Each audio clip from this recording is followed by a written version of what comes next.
There are three, in the first session, there are three papers. One by Dr. P. Venugopalan on Kutiyattathile Madhu-jnanam, the knowledge of Madhu or Madhu's knowledge through Kutiyattam or in Kutiyattam. This, I think, looks at what like it says, what does Madhu bring into Kutiyattam? How does it pan out in terms of what in the enrichment of Kutiyattam and his understanding, his own insight. Dr. P. Venugopalan is a Malayalam scholar, and more than that, he is also a great appreciator, expert on Kutiyattam and Kathakali. He has compiled the entire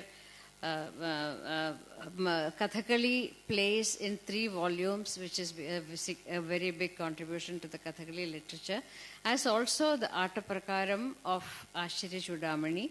He has been associated with Margi, and he, I think, functions as the vice president of Margi. So his paper is called Kutiyattathile Madhu-jnanam. It is in Malayalam, but I hope that... so who's reading? I am reading? Okay.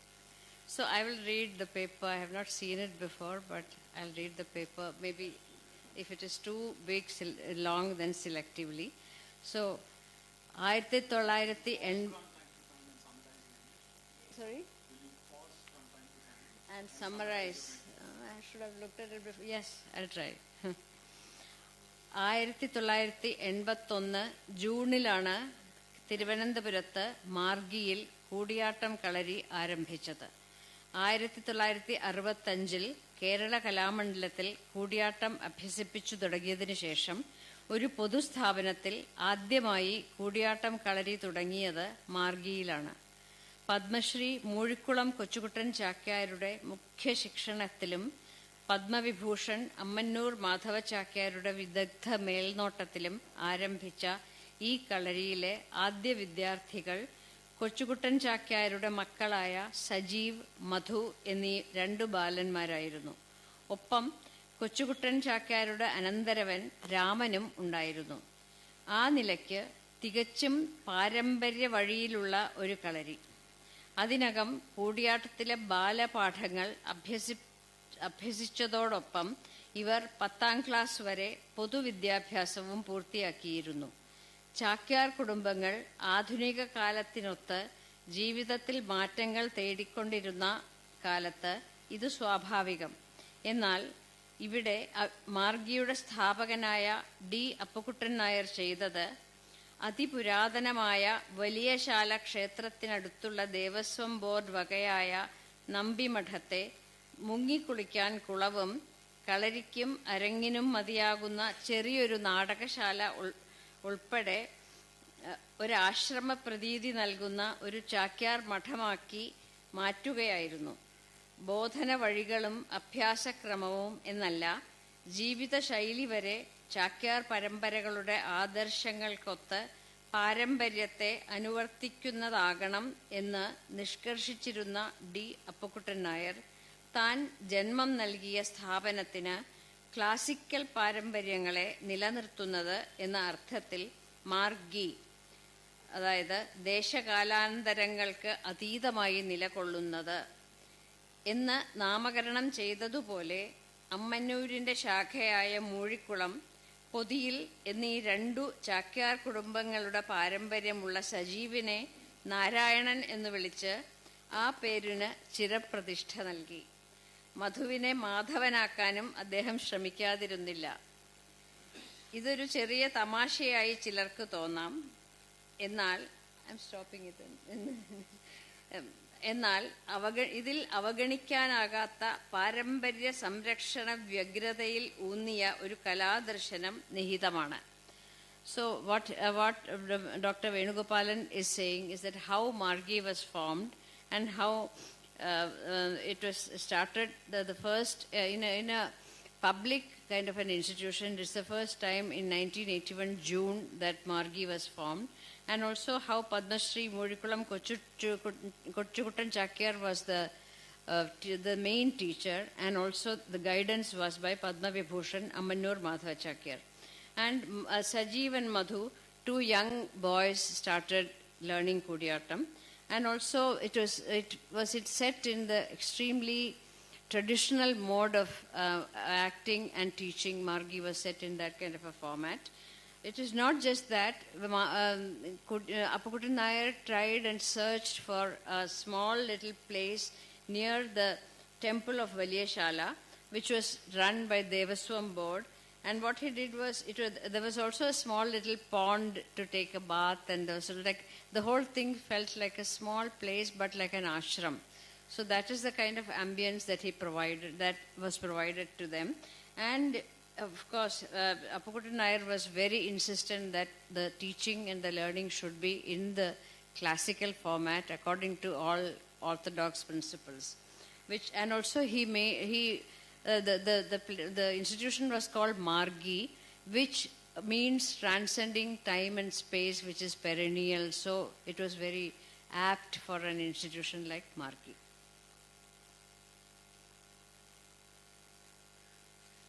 Chakyar മഠങ്ങളിൽ പരമ്പരാഗതം മാത്രമായിരുന്ന അഭ്യസനത്തെയും കൂത്തമ്പലത്തിൽ മാത്രമായിരുന്ന അവതരണത്തെയും പുറത്തേക്ക് കൊണ്ടുവന്ന് ജാത്യതീതമായ അഭ്യസനത്തിനും അവസരം സൃഷ്ടിച്ച് കൂടിയാട്ടത്തിൽ കാലാനുസൃതമായ മാറ്റങ്ങൾക്ക് തുടക്കം കുറിച്ച് ഈ കലയെ ലോക നാടകവേദിയിലേക്ക് കൊണ്ടുവന്ന 3 പതിറ്റാണ്ടുകൾ നീണ്ട പരിഷ്കരണ കാലത്തിന്റെ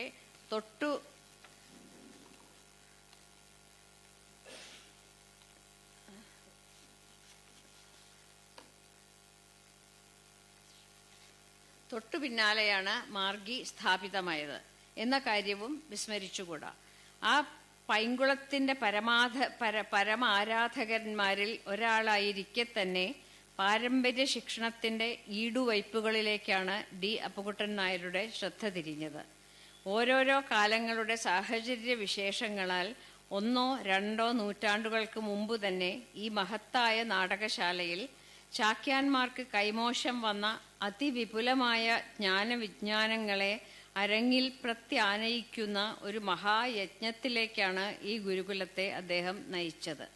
തദ്ഫലമായി അക്കാലത്ത് അരങ്ങിൽ പ്രചാരമുണ്ടായിരുന്ന ആശ്ചര്യ ചൂടാമണിയിലെ ശൂർപ്പണഖാംഗം, ജടായുവധാംഗം, അങ്കുലീയാംഗം, അഭിഷേക നാടകത്തിലെ ബാലിവധാംഗം, തോരണയുദ്ധാംഗം, സുഭദ്രാധനഞ്ജയത്തിലെ 1-ാം അംഗം എന്നിവ കൂടാതെ കളരിയിലും അരങ്ങിലും ഇല്ലാതെയായ ചൂടാമണിയിലെ തന്നെ പർണശാലാംഗം, മായാസീതാംഗം, അശോകവനികാംഗം, അഗ്നിപ്രവേശാംഗം, ധനഞ്ജയത്തിലെ 2-ാം അംഗം, തപതീ സംവരണം 1-ാം അംഗം, പ്രതിജ്ഞായൗഗന്ധരായണത്തിലെ മന്ത്രാംഗം, മത്തവിലാസം തുടങ്ങിയ അനേക ദിവസങ്ങൾ നീളുന്ന അംഗങ്ങൾ മേൽപ്പറഞ്ഞ 2 ഗുരുക്കന്മാരെ കൂടാതെ പാണിവാദ തിലകൻ പത്മശ്രീ പി നാരായണൻ നമ്പ്യാരുടെയും ശിക്ഷണത്തിൽ ചൊല്ലിയാടി പഠിച്ച് അരങ്ങേറ്റം ചെയ്യുക മാത്രമല്ല, ദേശീയവും അന്തർദേശീയവുമായ അരങ്ങുകളിൽ അവതരിപ്പിക്കുകയും ചെയ്യാനുള്ള ഭാഗ്യം പ്രധാനമായും മധുവിനാണ് ഉണ്ടായത്. ചൂടാമണി മാത്രമെടുത്താൽ 115 ദിവസത്തെ നാടകാവതരണം സകല നിർവഹണങ്ങളോടും കൂടി 20-27 വയസ്സിനുള്ളിൽ സ്വായത്തമാക്കി അവതരിപ്പിച്ച് പ്രേക്ഷക സമ്മതി നേടിയ ഒരു കൂടിയാട്ട കലാകാരൻ എന്ന നിലയിൽ മാർഗി മധു ഈ ജ്ഞാന പാരമ്പര്യത്തെ ആധുനിക കാലത്തിൽ പ്രതിഷ്ഠിച്ച മഹാനടനാണ്. ഇവിടെ പഠിച്ച മറ്റു നാടകങ്ങളുടെ അവതരണ ദിനങ്ങൾ കണക്കെടുത്താൽ അതും ഏതാണ്ട് 100-ലെത്തും. പതിറ്റാണ്ടുകൾ എനിക്കു കൈവന്ന ദുർലഭമായ ആ ജ്ഞാനമധു ആവോളം ആസ്വദിച്ച് ലഹരി പിടിച്ച 2 പതിറ്റാണ്ടുകൾ എനിക്കു കൈവന്ന സൗഭാഗ്യങ്ങളിൽ ഒന്നായി ഞാൻ ഓർക്കുന്നു. മധുജ്ഞാനത്തിലെ 1-ാം അംഗത്തിന്റെ ഒരു സംഗ്രഹം മാത്രമാണ് ഇവിടെ പറഞ്ഞത്.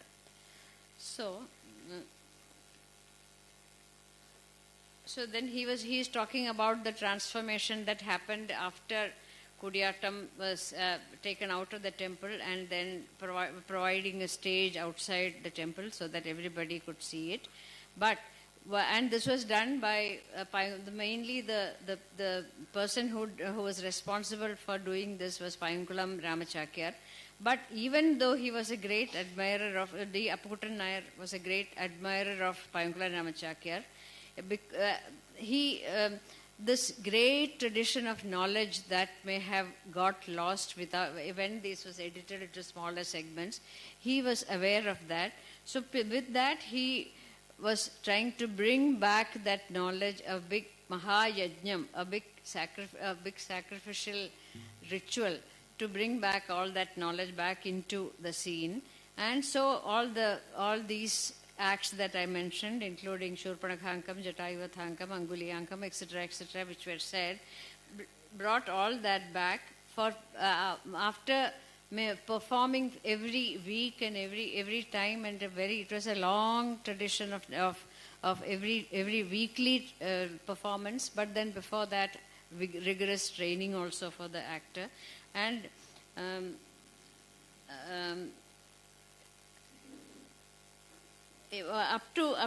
from about 20 to about 27 years of age, if you only take Ashirya Chudamani, in 115 days of performance, with all the Nirvahanam and all the other conventions of Kutiyattam, Madhu was able to do single-handedly. So in this sense, he is a great artist, because he was the one who brought back and re-established this great knowledge tradition, that may have otherwise gone out of. So he also says that I am one of the people who have had the unique privilege of tasting that jnana madhu, knowledge honey, and so I consider myself lucky. So this is only the first part of what he has done, Margi Madhu has done in his life, through his life. നാരായണനും മധുവും ഒരേ ഗുരുക്കന്മാരുടെ കീഴിൽ ഒന്നിച്ചായിരുന്നു അഭ്യസനം. കൂടിയാട്ടത്തിലെ അറിവിന്റെ ഒരു നിധി പേടകമായിരുന്നു കൊച്ചുകുട്ടൻ ചാക്യാർ. തികച്ചും നാട്യധർമ്മിയും അത്യന്ത സൂക്ഷ്മവും സങ്കേതബദ്ധവുമായ അഭിനയത്തെ ലോകധർമ്മിയിൽ എന്ന പോലെ അനുഭവിപ്പിച്ച അതുല്യ നടനാണ് മാധവ ചാക്യാർ. ഇവരുടെ നിഷ്കൃഷ്ടമായ ശിക്ഷണത്തിൽ മധു മുന്നേറിയപ്പോൾ നാരായണൻ അല്പം ഉൾവലിഞ്ഞു. ഞാൻ നാരായണനുമായി അടുത്തത് മധുവിന്റെ ആസ്വാദകൻ എന്ന നിലയിലാണ്. മധു ചെയ്യുന്നതിലെ ആസ്വാദ്യത എനിക്കും പകർന്നു തരാൻ അന്ന് ഈ ജ്യേഷ്ഠർ കാണിച്ചിരുന്ന വ്യഗ്രത എന്നെ അത്ഭുതപ്പെടുത്തിയിട്ടുണ്ട്. മധുവിന്റെ അഭിനയ മുഹൂർത്തങ്ങൾ അത്രമേൽ ഹൃദയാവർജകങ്ങളായിരുന്നു. അശോക വനികാംഗത്തിലെ വലിയ ഉദ്യാനപ്രവേശം എല്ലാ ആട്ടശ്ലോകങ്ങളോടും കൂടി വിസ്തരിച്ച് ഏതാണ്ട് 5 മണിക്കൂർ നീണ്ട പ്രകടനം എൻ്റെ നാടക കാഴ്ചകളിലെ അത്ഭുതങ്ങളിൽ ഒന്നായിരുന്നു. അത് ഇന്ന് ചെയ്യാൻ പ്രാപ്തരായവർ ഏറെ വിരളമായിരുന്നു എന്നതും ഓർക്കണം. ചൂടാമണിയിലെ ഹിമകരം, പാനാദ്രൂപം, ഇന്ദ്രാണിയും അഹം, ആശ്ചര്യലക്ഷ്മണൻ, തോരണയുദ്ധത്തിലെ കൈലാസോദ്ധാരണം, പാർവതീവിരഹം, യസ്യാം ന പ്രിയമണ്ഡനാഭി, ബാലിവധത്തിലെ സുഗ്രീവന്റെ പ്രശ്നം വയ്ക്കൽ, സുഭദ്രാധനഞ്ജയത്തിലെ ശിഖിനിശലഭം, ചലകുവലയം, തപതീ സംവരണത്തിലെ ആരാദൃഷ്ടം തുടങ്ങിയ എണ്ണമറ്റ അഭിനയ മുഹൂർത്തങ്ങൾ, സൂക്ഷ്മാംശങ്ങൾ പോലും ഒന്നും വിടാതെ സമയത്തെ തൻ്റെ വരുതിയിലാക്കി പ്രേക്ഷകർക്കു സമ്മാനിക്കുന്നതിലെ പ്രത്യക്ഷ അനുഭവത്തിനും അപ്പുറമുള്ള ഭാവനാനുഭവം വാക്കുകൾ കൊണ്ട് അതീതമാണ്. ഭാവനാനുഭവം എന്ന ഭരതതത്വം ഞാൻ ഉൾക്കൊണ്ടത് മധുവിൽ നിന്നാണ്. മധുജ്ഞാനത്തിലെ ഈ 2ാം അധ്യായവും ഇവിടെ അവസാനിക്കുന്നില്ല. So he is going into the second chapter of what it is that the knowledge that Madhu represents belongs to.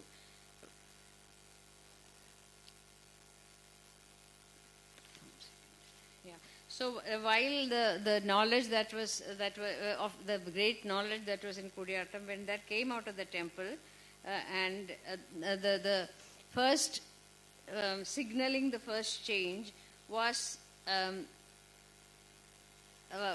Margi Madhu and also Margi Narayanan, who is the elder brother of Margi.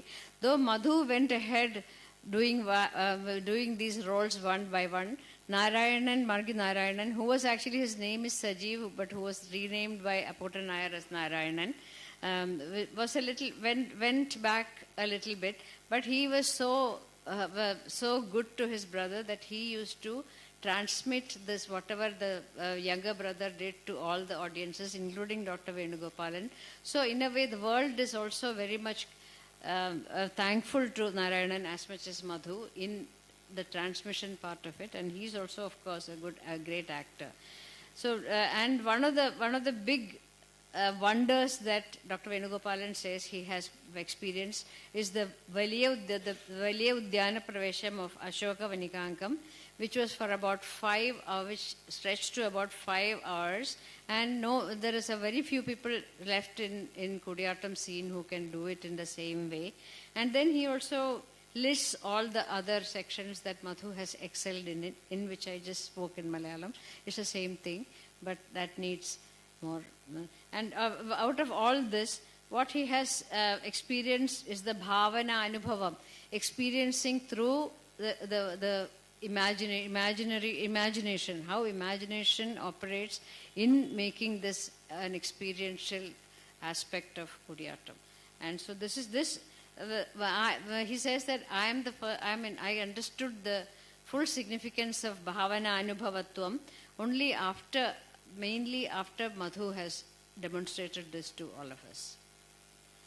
അക്കാലത്ത് ചാക്യാർ കുലത്തിൽ തന്നെ ഒരു അപൂർവതയായിരുന്നു മധുവിൻ്റെ വേഷഭംഗി. ഉജ്ജ്വലവും ഉദ്ധതവുമായ വേഷങ്ങൾക്ക് വേണ്ടുന്ന ആകാരവലിപ്പം, ഗാംഭീര്യം ഈ കുറിയ മനുഷ്യൻ അംഗോപാംഗ വിന്യാസങ്ങളിലൂടെ സൃഷ്ടിച്ചെടുക്കുന്നത് ആരെയും അത്ഭുതപ്പെടുത്തും. അഭിനയത്തിൽ എന്ന പോലെ വാക്കിലും ഒരു വലിയ പാരമ്പര്യത്തെ അതിൻ്റെ തനതു ശൈലിയിൽ മധു പുനഃസൃഷ്ടിച്ചു.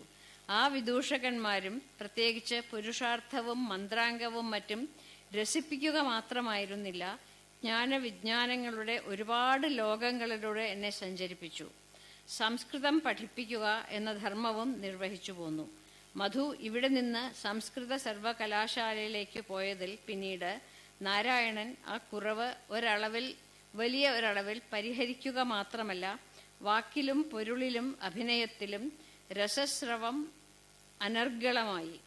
കൂടിയാട്ടത്തിൽ ആദ്യമായി ഒരു സർവകലാശാല അധ്യാപകനായ മധു ഇന്ന് കൂടിയാട്ടത്തിനു മാത്രമായുള്ള മഹത്തായ ഒരു സർവകലാശാലയുടെ അധിപനാണ്.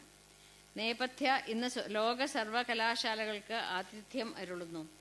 നിലവിലുള്ളവ നഷ്ടപ്പെടാതെ സംരക്ഷിച്ചും നഷ്ടപ്പെട്ട കൂടിയാട്ട നാടകങ്ങളെ പ്രത്യാനയിച്ചും മാർഗി മധു എന്ന സംജ്ഞയെ ഇന്നും സാർത്ഥകമാക്കി പോരുന്നു.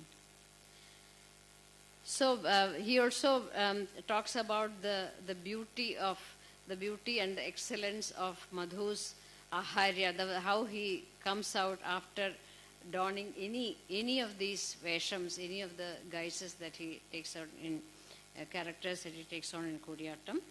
And though shorter in stature, how the big he becomes once he enters the stage because of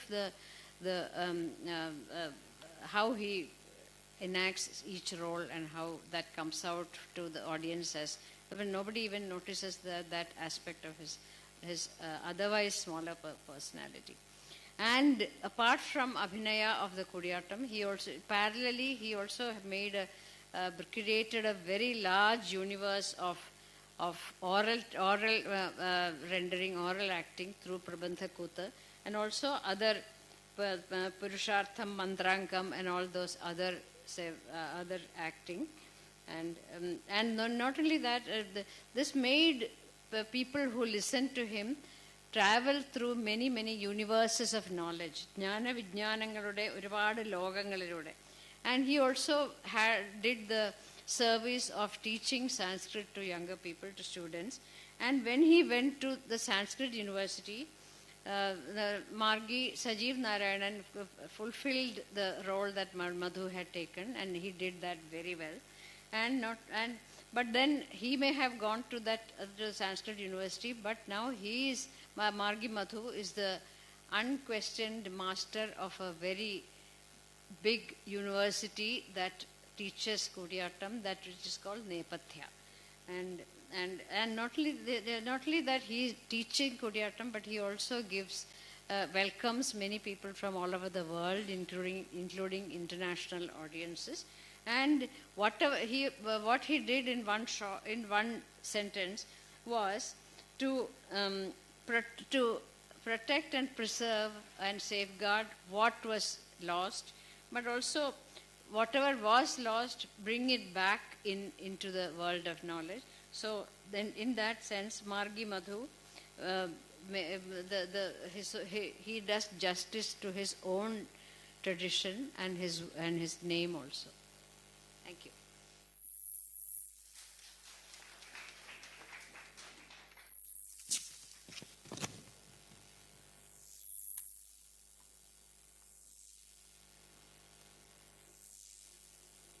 So the next presentation is by Dr. Elisa Ganser, from head to toe on a special keshadipada and on similes in performance. Dr. Ganser is a academic and she's a scholar on Indian aesthetics and performance studies, and she works in Germany's Ludwig Maximilian University, and I warmly invite her to do her presentation.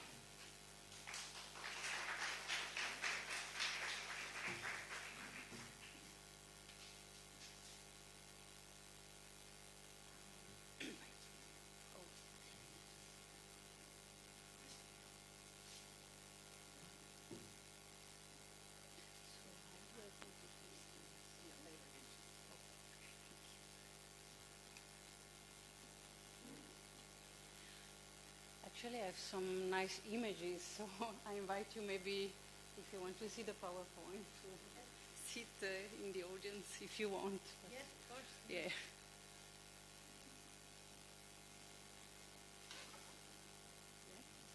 I hope they are visible. Yeah, okay. Okay, so what I would like to talk about today, as my subtitle says, is a very special keshadipada, or keshadipadam in Malayalam, that I've seen performed by Madhu in August 2019, when we spent a good week in Murikulam watching Jatayuvadam, the fourth act of the Acharya Chudamani. For those who haven't seen it performed on stage yet, the keshadipada is the description of a god or a human being proceeding from head, kesha, to toe, pada, literally feet. In a full-fledged Kutiyattam play, we first see the keshadipadam at the very outset of the performance, on day one, when the character first enters the stage and creates a whole new universe, transforming the ordinary space of the Kutambalam into a ritually ordered space filled with sound.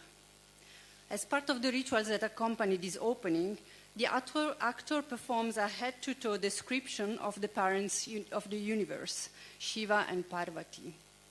This can be extremely detailed, starting with the hair, which are matted locks tied up in a bundle at the top of the head of Shiva, with goddess Ganga and the crescent moon adorning it, or the freshly combed hair of Parvati falling down a cascade of locks, delicately arranged in a pleat tightened up to her head by a clip. Shiva's eyes are three, Parvati's eyes are wide, so wide they stretch up to the ears. The description goes on, proceeding to the face, the ears, nose, down to the chest, arms, belly, stomach area, waist, their garments, legs, and feet, up to the toes, painted in red lacquer for Parvati. This detailed description can take a good half an hour or more to be completed. Through it, the two gods appear before us as vivid as real, before mounting on their family pet, Nandin, for a tour of the universe. Such uses of keshadipadam for describing the deities and bringing them to life is exclusive to Kutiyattam only in its enacted dimension. There are in fact famous literary examples of this technique, for instance in religious stotras or poetic prayers for the gods, like the Vishnu Padadi Kesha Stotra, where the description proceeds from feet to head. This text is attributed to Shankara, Kerala author, we can say, and is accompanied by Bhakti Mandakini, a 14th century commentary by a Kerala author and famous play commentator Purna Saraswati. In some way, one could say that the keshadipada performed in the preliminaries to a Kutiyattam play are also a kind of poetry of praise in performance, or at least this is the way they look to me. The stage becomes a place where the gods are presentified, get flower offerings and offerings of dance, all these through gestures and music. Within the enactment of the play proper, another occasion for a keshadipadam is when a character is shown falling in love for the first time, or again and again, being hit by the arrows of Kamadeva. Technically, this is often enacted through Panchanga Binaya, a reduced form of the keshadipada involving the description of just 5 limbs: hair, face, eyes, breasts, and feet. As far as I know, this is a technique proper to Kutiyattam theater, and it is a set piece used together with the performance of the Kamashara, the arrows of Kama. When a character is in front of the object of his desire, this can trigger a Panchanga Binaya. I say his because I believe I've seen the Panchanga Binaya only performed by a male character so far, and describing a female body, with the exception of Shiva at the opening of an act, which I mentioned before. The description of the 5 limbs does not exhaust the character's desires. On the contrary, they increase it to an almost unbearable point. That is where Kamadeva comes in, and Kamashara set piece sets off. Through the Mudra language, the actor shows Kama, symbolized by his vehicle, a fish, which transforms into an arrow, hitting directly onto the character's body. This causes the fire of desire to grow, devouring the helpless character. Again, more arrows fall on his body. Overwhelmed by passion, too intense and burning to be controlled, he eventually loses his senses. And I believe this evening we probably see some of this Panchanga Binaya. But the Panchanga Binaya cum Kamashara set piece, so the Panchanga Binaya, cum Kamashara set piece can occur several times in an act, as many as are necessary for the public to understand that falling in love in Kutiyattam is no anodyne business. It can verge on death. As I can't help but believe, there is something in the Panchanga Binaya and Kamashara sequence of the 10 phases of love canonized in the Sanskrit tradition from Natya Shastra to Kama Shastra, as well as in the medical text. And they should appear now on the slide. This is the so-called Dasha Kama Avastha, the 10 conditions of love in separation. According to the list, there is, in the earliest phases following the first realizations of a longing, something called remembrance of the beloved, followed by a praise of his or her qualities. This triggers more intense and uncontrolled feelings, which eventually can lead to a swoon or even to death. The enactment of the stage of unrequited love is a very common device to convey effectively such emotion, the Vipralambha Shingara, or love in separation, which is the most beloved type of love in Indian belles lettres. As well said in a Subhashita, Sangama Virama Vikalpe Varamiha Viraho, Na Sangamastasyaha, Sange Saeva Yadeka Tribhuvanam Api Tanmayan Virahe. So if the choice between being with her and being away from her, then being away from her is preferable, not being with her. When I'm with her, there is only one her. But when she's away, everything in the 3 worlds is her. But the enactment of the Dashavastha prescribed by the Natya Shastra in Sanskrit plays and the Panchanga Binaya cum Kamashara of Kutiyattam, what they have in common, I think, are 3 quite harmful characteristics of love in separation. Love burns, love alienates, and love can lead even to death. Now, in the Kutiyattam Panchanga Binaya, there is one noticeable difference from other Sanskrit plays as texts. While Sanskrit drama seems to privilege female descriptions for showing the symptomatology of love, although there are certainly exceptions, in Kutiyattam we see it mainly affecting a male character. No matter how powerful and noble the character type, the arrows of Kama won't fail their target. With the perhaps notable exception of Shiva, who strikes back before even being struck, burning down the burner of lovers himself to ashes. We have seen this last year in the opening nights of the Mattavilasa in an unforgettable enactment by Madhu as Parvati is ascending to Kailasa with unspeakable grace together with Kama, Rati and Spring, and the successive burning of Kamadeva by Shiva's third eye, based on some poignant verses in the Kumara Sambhava. What I want to focus on today is a very special keshadipada, or rather a full-fledged form of the Panchanga Binaya, one that I've seen performed by Madhu, playing Ravana, majestic and fragile at the same time, approaching the earth from his celestial chariot, the Pushpaka Vimanam, looking for the first time at Sita and hopelessly falling in love. This was in the Nirvahanam of the act of the killing of Jatayu, the Jatayu Vadam, the fourth act of Acharya Chudamani. So this act immediately follows the Maya Siddhankam and the kidnapping of Sita, and therefore contains a lot of material from the Maya Siddhankam in the Nirvahanam, so the retrospective. I'm confident that we will have our dose of Panchanga Binaya and Kamasharam in the nights to come, perhaps even tonight, when Madhu will come on stage as Ravana, one of his favorite roles. In Jatayu Vadam, the Shlokartam part of the Nirvahanam opens indeed with a Panchanga Binayam performed by Ravana. He's still in Lanka and has just heard about Sita's beauty from his sister Shurpanaka. Even the description of Sita by somebody else triggers the torments of passion, an opening that perhaps emphasizes the real motives for Ravana's abduction of Sita. So this is from the synopsis of Jatayu Vadam. So Ravana describes the beauty of Sita acting out Panchangam and Kamasharam. And there was first Panchangam, number 1, hair, face, eyes, breast, feet. Following this, there were another 3 Panchanga Binaya on that night, one after the other, which are marked in red on the slide with several limb permutations. Ravana orders his Suta to get his flying chariot ready.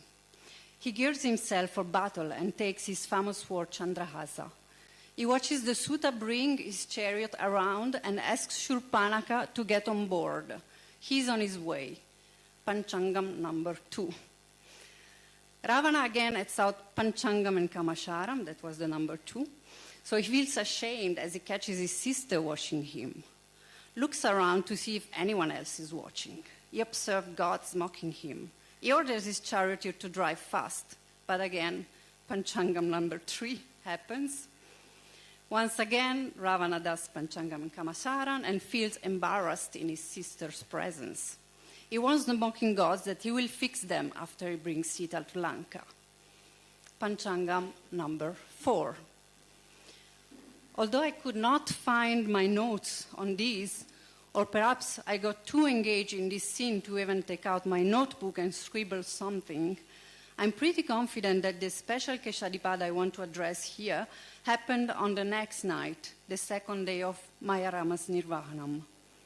I take the context for this scene again from the synopsis of Jatayu Vadam. Oh, sorry, I went too far. So, Madhu as Ravana or Mayarama enters on his chariot with his sister Shurpanaka and the Suta, his charioteer. When they reach the hermitage of Rama, Shurpanaka points out Sita from the sky to her brother, and Ravana sees her for the first time now. This time it is not just another Panchanga Binaya, although each one of them is special and unique, but a Keshadipadam, a detailed description of Sita's beauty, head to toe, a beauty that Ravana literally drinks limb by limb. And it is a special keshadipadam since it not only describes the limbs, but uses metaphors for each one of them. This woman, Sita, a mirror in Ravana's eyes, transforms into a whole new universe. Her hair are black snakes, her eyes are lotuses, and on the lotus of her face. Her nose is a parrot beak, the lower lip is the bimba fruit, her long neck a conch, the arms are creepers, and so on down to the toes. This is a true condensate of poetic metaphors that we usually find in Indian poetry in disparate verses. The sight of Sita's beauty, earlier only imagined by Ravana, now takes concrete embodiment in another image that is larger than Sita, embracing as it is the three worlds, making this real Sita more than real, in the imagination of the storyteller in the costume of Maya Rama, and in that of the actor Madhu enacting this Ravana in disguise. But there is something more. This poetic fancy expressed through Abhinaya alone does not exhaust itself by drawing on common poetic metaphors, arranging them in a somewhat intuitive sequence. It draws on a subtext that only the actor knows and that he feeds through his own imagination. There are fissures in the poetic text, in the play text, and in this case I'm talking even about the Atta Prakaram, which, as we know, is not fixed as the fifth Veda, where an actor can decide to amplify the scene by inserting a so-called upashloka, a sub-verse literally, a verse which is not part of the literary play nor of the play text in performance, the Atta Prakaram, unlike the verses recited by the Nangyar in the Nirvahanam. It can be a verse from another play or an anonymous verse from some poetic anthology. The important thing here is that the verse is in no way recited, but only rendered through the actor's body language. I inquired with Madhu about the subtext for this Keshadipadam, which struck me at that time as one of those deeply touching, unforgettable vignettes of beauty in Kutiyattam. As I do that, expecting he would probably show me a set piece of similes between body parts and natural elements, he shows me instead an old notebook, handwritten, partly damaged by the floods of the recent years. It tells me he copied the verses at the time of his apprenticeship at Margi in the 80s, adding in a humble note that there might still be some typos in the Sanskrit text. The verses come from different poetic anthologies. The notebook is divided into sections, for instance, the description of the bodily limbs, the Angavarnanam, the description of love, Shringaravarnana, or how to attract a heroine, but also things like the censure of women's nature, Sree Svabhava Ninda, each section containing several verses. The section which concerns us here is the description of the bodily limbs, Angavarnana, where one finds a collection of verses for each limb that goes into a Keshadipadam. The collection is not closed. Again, Madhu states that also modern Malayalam verses can be used, provided they convey the needed concept. These, in fact, are not verses recited in words, but only triggered by the Abhinaya and expressed through the Abhinaya. The technique, I think, is a bit similar to what Dr. Sudha Gopalakrishnan mentioned yesterday as pada prayojana, when a single word in a recited shloka can lead to an expansion or elaboration through Abhinaya, except that here there is no explicit word to be commented upon, but a concept, an unexpressed part of the body in need of a standard of comparison to be more powerfully suggested. Going through the air, the eyebrows, eyes, ears, nose, face, by showing the gestures for metaphorical counterparts, Ravana indulges on Sita's neck, which he compares to a conch, using the appropriate mudra. And he also uses one upashloka to express this simile and make it more interesting to the context. So this is from Madhu's notebook. And the verse of this upashloka goes, Asa udvela lavanya ratnakara samudbhavah, jagat vijaya mangalya shankah kusuma danvanah. So this one born from the overflowing ocean of beauty, is the auspicious conch of victory for the flower-bowed god of love as he conquers the world. The verse is not enacted out with a mudra for each word as it is done in the Attam, but is the springboard for a leap of imagination in the actor's mind and in Ravana's. Now the conch is no longer only the neck of Sita. It is one of the mythological jewels that came out from the milky ocean at the time of its churning. And it is also the auspicious conch blown by Kamadeva as he embarks in his conquest of the directions, the heart of a longing demon in this case. This also prefigures the upcoming scene of Kamachara at the end of the head-to-toe description. As Madhu says, there is no fixed sequence here. He can decide which verses he wants to draw upon and when to use them. And while he is thus enacting, other images can pop up in his mind and take him to different directions than those he had planned beforehand. All this freedom of imagination, a mark of Madhuism, has to unfold within a set framework of the Keshadipada, requiring a certain sequence and a certain order. Yeah, and on a humoristic note, Madhu told me also that he uses these upashlokas only when he has scholars in his audience, or especially as a kind of test to check if the scholar is also a Sahridaya. And well, I don't know if I passed the test, but I would like to say that I would like to repeat again and again this test if I failed. Now, so this way of using an unspoken textual reference to expand on the Abhinaya is exclusive to Kutiyattam. But creating metaphors in performance through the Abhinaya is not. And here I want to look for some written traces of this technique in a 19th century manual on dance called the Abhinaya Sara Samputa, like a casket for the essence of acting. This text was first published in 1887, and it was then republished between 1932 and 1935 in 6 different installments in the Journal of the Music Academy Madras, and again in 1986 by V Raghavan for the publication of the Madras Music Academy. At the moment, only the second edition is available to me, so I would be grateful if anyone has digital material to share. The Abhinaya Sara Samputa is a Tamil work on dance in 6 chapters of the Shastra type, which was composed by Chettur Narayana Iyengar and Tanjore Panchapagesa Nattuvanar. The latter is a dance teacher from Tanjavur, as his name reveals. I'm going to concentrate here on its 4th chapter called Upamana Chintamani, the wonderful jewel of simile. I want to also thank my colleague Nila Bhaskar for helping me reading the Tamil text, and also Naresh Keerthi, some small details and especially the botanical references. So the opening of the chapter says that the chapter is about Upama, simile, in the form of Keshadipada, for women and men. Upama, the text continues, is useful for the description of the body, Sharira Varnana, at the time of enactment. Just as there is no beauty of poetry without poetic ornaments, or a sabha without experts, there is no beauty for an object through a plain or common description. These are the words of the text. By conveying it through special characteristics, that is, by introducing the thing to be compared through a comparandum, so the neck through the conch, the object attains beauty.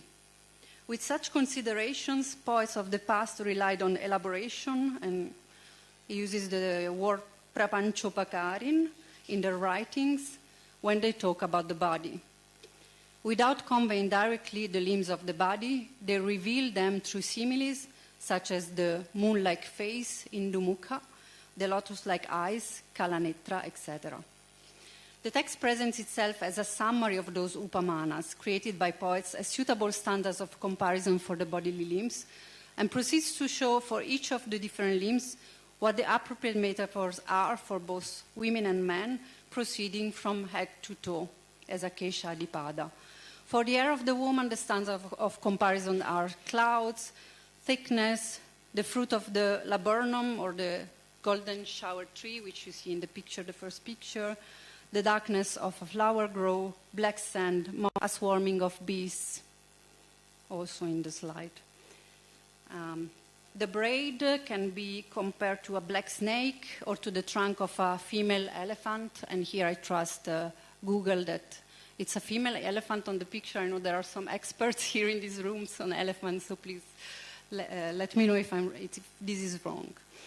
The forehead is the bow of Kamadeva, or the half moon. Oh, sorry, it was still here. It was still here. No, that's the air. Yeah, that should be it. Yes. Eyes are lotus petals worn by bees, a red and fragrant lotus, the water lily on the picture, or, again, a baby mango, the ocean, an arrow, a spear, a sword, a chakora bird, amrita, a fish, deer eyes. Oh, sorry, deer eyes, poison. Yeah, deer eyes. The face is the full moon or the lotus flower. The ears are scissors. Sorry, this is skipping. Yeah, scissors or a swing. And Madhu told me that he remembers his grandmother having the lobe of the ears very elongated by the earrings, by wearing the earrings. And this is considered also a sign of beauty, so you can see why these metaphors are used. Cheeks are the surface of the water, a mirror, a round cake made of jaggery, a wall. The list goes on with the champaka flower-like nose, which is, here. The lower lip as the bimba fruit, the indragopa insect, and the silk cotton flower. Pomegranate seeds like teeth, a conch shell like neck, mountain like breast, snake-like hair on the stomach, proceeding down to the coral-like toes. The list closes on an interesting note. For deities, the direction should be from the feet to the head as a pada adikesha, bottom up, while for asuras it should be from head to toe as a keshadipada. I guess that for humans it would be like for asuras, since that is the order given for the similes in the text. What I find interesting is that this grammar of similes in performance has been recorded at some point in a Shastra-like text, not only for the sake of poets, but for the performer, although probably quite late, as this text dates to the late 19th century. And that the explicit purpose of similes in performance is to create a special beauty, which does not only rely on the written text, but on the rendering of concepts like body parts through abhinaya. Metaphors do not only function in the world of poetry to be read, or poetry to court, but they can very well be adapted to poetry to be seen, theater and dance. Going back to Kutiyattam more specifically, if the vibrant language of the mudras which render the Attaprakaram is a text in performance that, Madhu likes to say, function as a commentary on the text, the Upashlokas, I add, would be like quotations in it that trigger further layers of exegesis, a sub-commentary, we might say. Concluding on Madhu's special Keshadipada of Ravana describing the beauty of Sita, what I find particularly poignant is that beauty indeed emerges very vividly, and you will probably see this tonight as there is a Keshadipada marked in the synopsis. But it emerges not by adding metaphor after metaphor, but by subtraction. When words recede into a silent zone inhabited by the actor's body and gestures, the space of the Kutambalam becomes dense. The air is as if completely saturated by the actor's imagination, and that's the moment where beauty emerges. Thank you, Madhu, and I congratulate you on your birthday.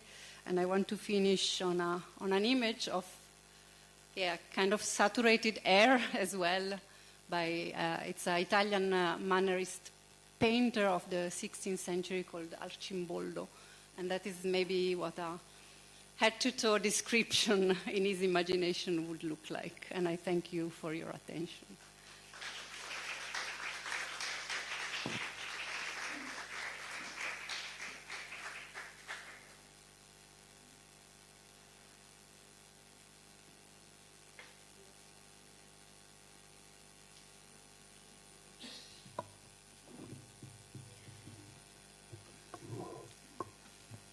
Thank you, Elisa, for a wonderful description of Keshadipada, head-to-toe description. That is a convention, a fixed convention in Kutiyattam used by lovers, especially Ravana and Madhu's role in that. I mean, I don't know how many Keshadipadas and Panchangams, the descriptions to the 5 organs of the body, how many times he may have done in his life. And also connecting it to the theory of Dashakama Avastha, the 10 stages of love, and how that pans out in performance in different contexts, and the materials that account for each and every one of these organs as they are described in literature. But then I wonder how it looks if they are all put together and merged together into a single format. I think these work much more by how it is illumined by the imagination, and you brought that out also. Thank you so much. For the next one, the next is by Dr. Naresh Keerthi, scholar of Sanskrit and many other languages, a practitioner of Carnatic music, and he has too many skills that is possible for me to describe here. And he is a wonderful scholar of texts and commentaries, and of course he's also teaching in Ashoka University, Delhi. I invite him to give his lecture on, I can't even see it, on secrets, sense and sensibility, a twist on sense and sensibility of a famous text, and olfactory reading of the Kalyanasaugandhikam.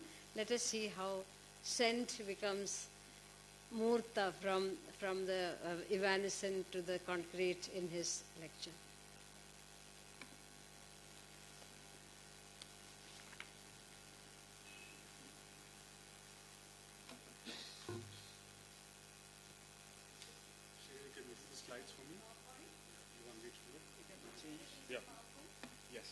They're not as beautiful as Elisa's slides.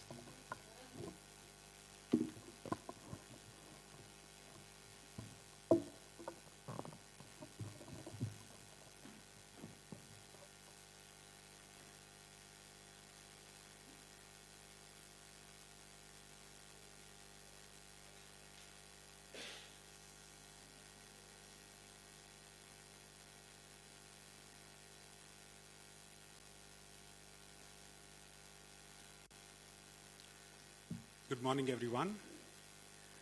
My acquaintance with Kutiyattam is not very long, only some 8-9 years old. But from the moment I began to watch it, it was intense and transformative. This statement also applies to my acquaintance with Madhu, Margi Madhu Mashe, to his students in Kalady University, and hundreds of admiring students also in the National School of Drama. I hear from them that more and more of them are becoming admiring converts to the world of Kutiyattam. So I'm very pleased to join all of you Sahridayas, those here in the room, and friends and admirers elsewhere in the celebration of Madhu, which I think is also a celebration of Nepathya. It's a Madhu Kosha of sorts, a honeycomb, an ecosystem that has grown alongside Madhu, and like most ecosystems, it's extremely fragile and extremely resilient at the same time. Do you have the slide? I can't see. Madhu is a man of few words. Every time I visited him at home, we never said banal things like, "How are you doing?" and so on. He usually greets me by presenting a textual puzzle in whichever play they're performing next. And I consider it a precious honor that Madhu, who I think is one of the most astute readers of Sanskrit and Prakrit plays, will sometimes ask my opinion about a textual difficulty in a play that he knows. And I say no in a very specific Kutiyattam mode of knowing. A mode of knowing where you carry hundreds of verses, countless pages of choreographic instruction in your heart and head and body. Do you see a slide? Okay, good. I was running out of things to say. The first performance I saw at Nepathya was a show of the short play, the Kalyanasaugandhikam. Today I'll share with you a few impressionistic observations I have about this performance that I saw. Watching it on the Kutiyattam stage really taught me a new way of looking at these Sanskrit Prakrit plays. And since Madhu-jnanam knows so many great verses, exceptional verses, and I suspect he doesn't know many bad verses, here's a bad verse for him.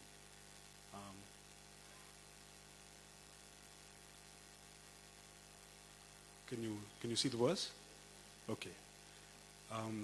Marge rudha mahadhruma shakhalambita bahurolambachitam sumanorasa nepathyam sevaswabhinava madhum adhuna. Sevaswabhinava madhum adhuna. So you can treat this like a palate cleanser verse. There'll be a few better verses afterwards. This is an approximate translation.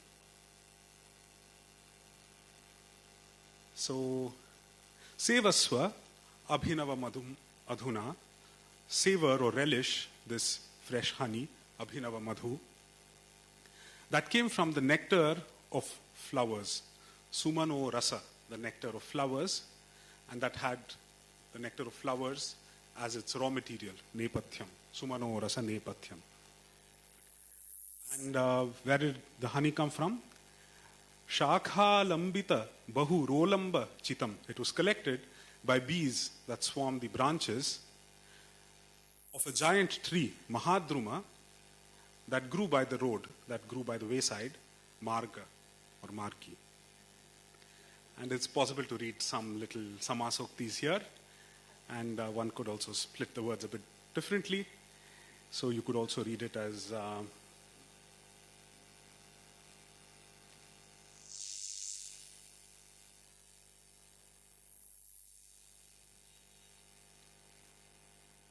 okay. So you could read it as Sumano Rasane Pathyam by splitting it in a different way. So, O Rasane, O tongue of my mind, Mano Rasane, Pathyam, this is good for your health. Savor this Abhinava Madhu, this honey that's always fresh, which is made by bees on the giant tree in the Marga. Okay, no more bad verses.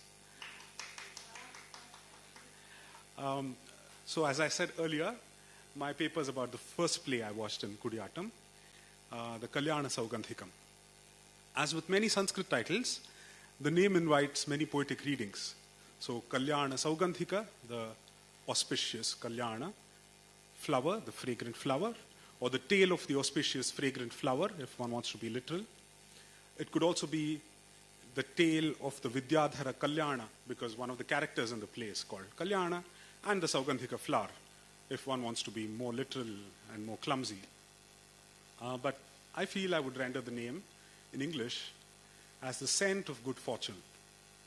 I hope you'll indulge me with this. I thought I understood it. I felt this is a simple play. It's none of the complex verses of Bhavabhuti or Murari. But how wrong I was. As I watched it blossom on stage bit by bit over 6 nights in 2019, I got something of the scent, the sugandha of this play, the Kalyanasaugandhikam. And it has stayed with me like the memory of a fragrance, a memory that you feel in your nose, not in your brain. So this play it belongs to the subgenre called the Samavakara. It was written by somebody called Nilakantha, who was almost certainly from Kerala. It appears to have been part of the Kutiyattam repertoire for a long time because the grumpy author of the Natankusha, while criticizing several elements, he also criticizes the Kutiyattam mode of nested enactment, Pagarnattam. The Kalyanasaugandhika as an example. He says, how can the actor playing the part of Bhima depict the thoughts of Draupadi? It's a familiar complaint.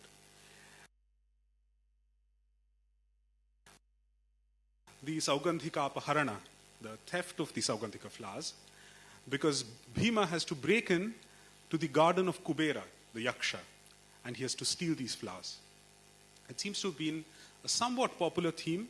It's been more than once in Sanskrit. There's a similar short play by a playwright called Vishwanatha, and he was probably from Andhra or Odisha. The story is a well-known episode from the Mahabharata. The 5 Pandava brothers are spending their 13-year-long exile in the forest. Arjuna, the middle brother, has gone away to heaven to get supernatural weapons. The rest of the Pandavas go to live someplace near the Himalayas.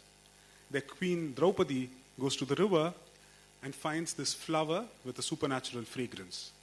She's never seen such a flower before. Fascinated, she asks Bhima, that's Pandava number 2, if he'll find some more flowers for her. Bhima really wants to do this for Draupadi. She has never ever asked him for anything before. Also, he's guilty that a princess, has to suffer this exile and humiliation on account of Bhima and his brothers. So Bhima sets out to bring his wife some flowers. What Bhima doesn't know is how momentous this journey is going to be for him. And there's a certain who tries to stop him from what he thinks is a dangerous journey, but it's too late. Bhima is already rushing off on his adventures. And this is how the Brahmana describes Bhima's rushing off.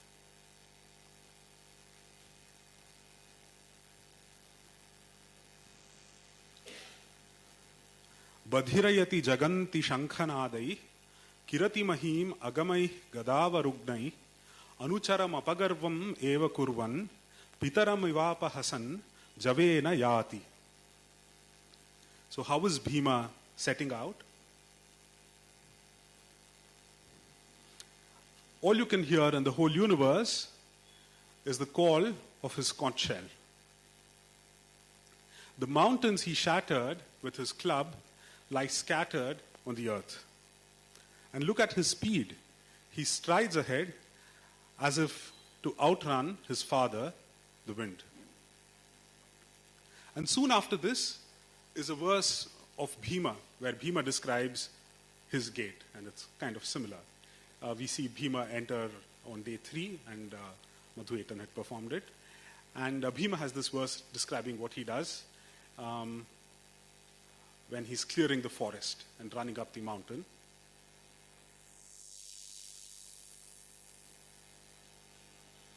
Okay. Vyayachan gadaya vane mrigakulam shankhasvanais trasayan udvelikrita sindhur ambubhir urakshiptambu vahasrutaihi panchalya manasaf priyani kusuman yahartumichan Guru Sankarshadiva Gandhamadanamaham Shailendra Marudhavan. So, what is Bhima doing? Vyayachan Gadaya. He's tossing about his gada, his mace, for exercise and terrifying the wild beasts. Vane Mrigakulam Trasayan, by blowing his conch shell. Shankhasvanaihi. Rain clouds burst when they collide against his chest. And then it rains, there's a storm, and the oceans overflow. Udveli krita sindhuhu ambubhihi urakshiptambu vahasrutaihi. And what is Bhima doing? He's hiking up the Gandhamadana mountain at a pace that rivals his father's. Okay, that's an image of Bhima from Hampi or Vijayanagar, where he's also worshipped. It's near one of the gates called the Bhima Gate.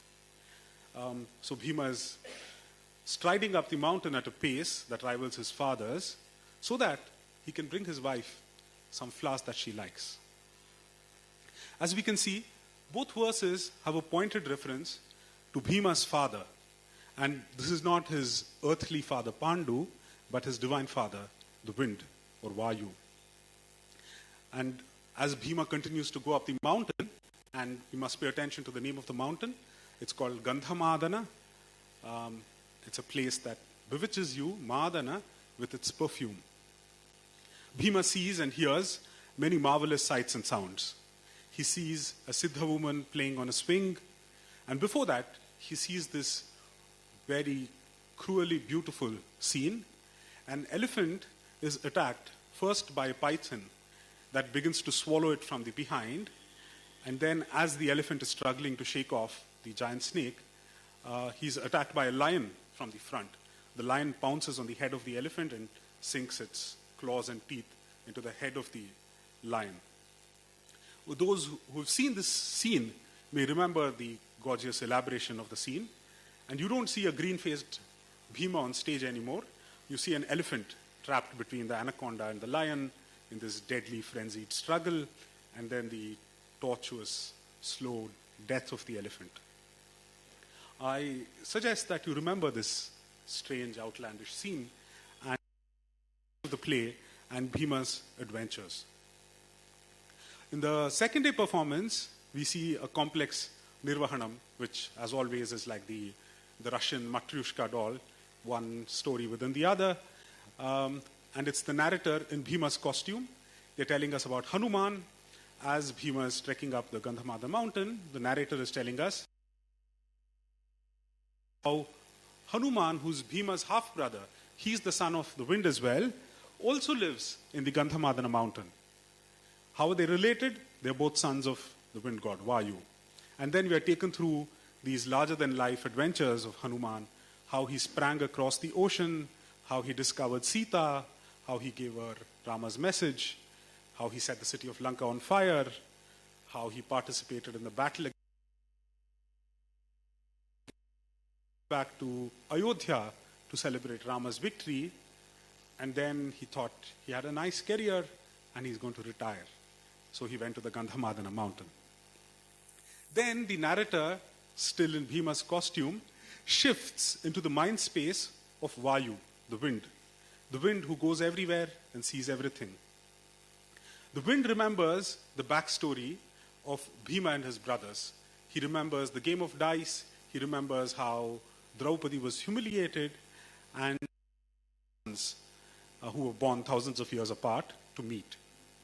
And it's the wind who blew the Saugandhika flower in Draupadi's way. He knew that she'd asked Bhima for more. And this would bring Bhima to the place where his brother Hanuman is. We're told quite emphatically that the Saugandhika flower is what brought together these brothers. Bhima follows the singular fragrance of the flower and finds them growing in a lake. He has a brief scuffle with a yaksha called Krodhavasha. I think it was Srihari who played Krodhavasha, who's guarding the lake. Bhima picks a bunch of flowers, defeats the yaksha, and is on his way. And then the next days were mostly a Vidyadhara pair, who were going about in their magic vehicle and were constantly being tossed about in the wind, and they see Bhima. And on the sixth day, Bhima comes across this banana orchard, the Kadali Vana, and he begins to destroy it.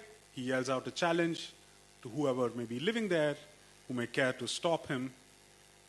And whom does he meet there but an ancient, grizzled Hanuman, sprawled across the path, but Bhima doesn't recognize him. Bhima is quite rude to him, and he asks Hanuman to move his tail. Hanuman invites Bhima to move it himself. Bhima was very proud of his strength, finds that he's unable to move this monkey's tail. But he feels a certain kind of inexplicable delight when he touches Hanuman's tail. He just doesn't know why. Bhima is beginning to realize that this is somebody special, but he prepares to fight him nonetheless. And as Bhima and Hanuman are about to fight each other, the tension builds up. The wind-tossed Vidyadhara comes on the scene and stops them. He reveals to them that they are brothers. There's a happy meeting between the brothers. There's a great deal of hugging and so on. Hanuman promises Bhima that he'll help him and his brothers in the great battle to come, and the play comes to an end. While Kutiyattam is psychologically complex and presents several themes in vivid, insightful ways, I feel one of the threads we see explored in Kutiyattam performances is the notion of identity, or the exploration of one's own identity. Today, about the Pratima Nataka and the kind of cognitive experiments that the playwright and the Chakya dramaturgs have done with it. And I feel the episode of Bharata walking through the necropolis of his ancestors illustrates this kind of double exploration, an external journey where he's looking at things outside, while at the same time there's some parallel internal upheaval. As Bharata walks past, each image he notices a familiar feature here and there. It's as he comes to his great-grandfather Raghu's image, it gets strong, and it gets stronger when he comes by his grandfather Aja's image, and he finally arrives at the truth that he doesn't want to confront. He sees an image that can only be his father. And I think there's something similar to this device in the Kalyanasaugandhika. There's the device of the two journeys of Bhima, one internal and one in the mountain, and these two are somehow linked. And what brings these two together, at least, is the sense of smell, is the olfactory sense. So one of these koshas, one of these lexicons, the Vishwa Prakasha,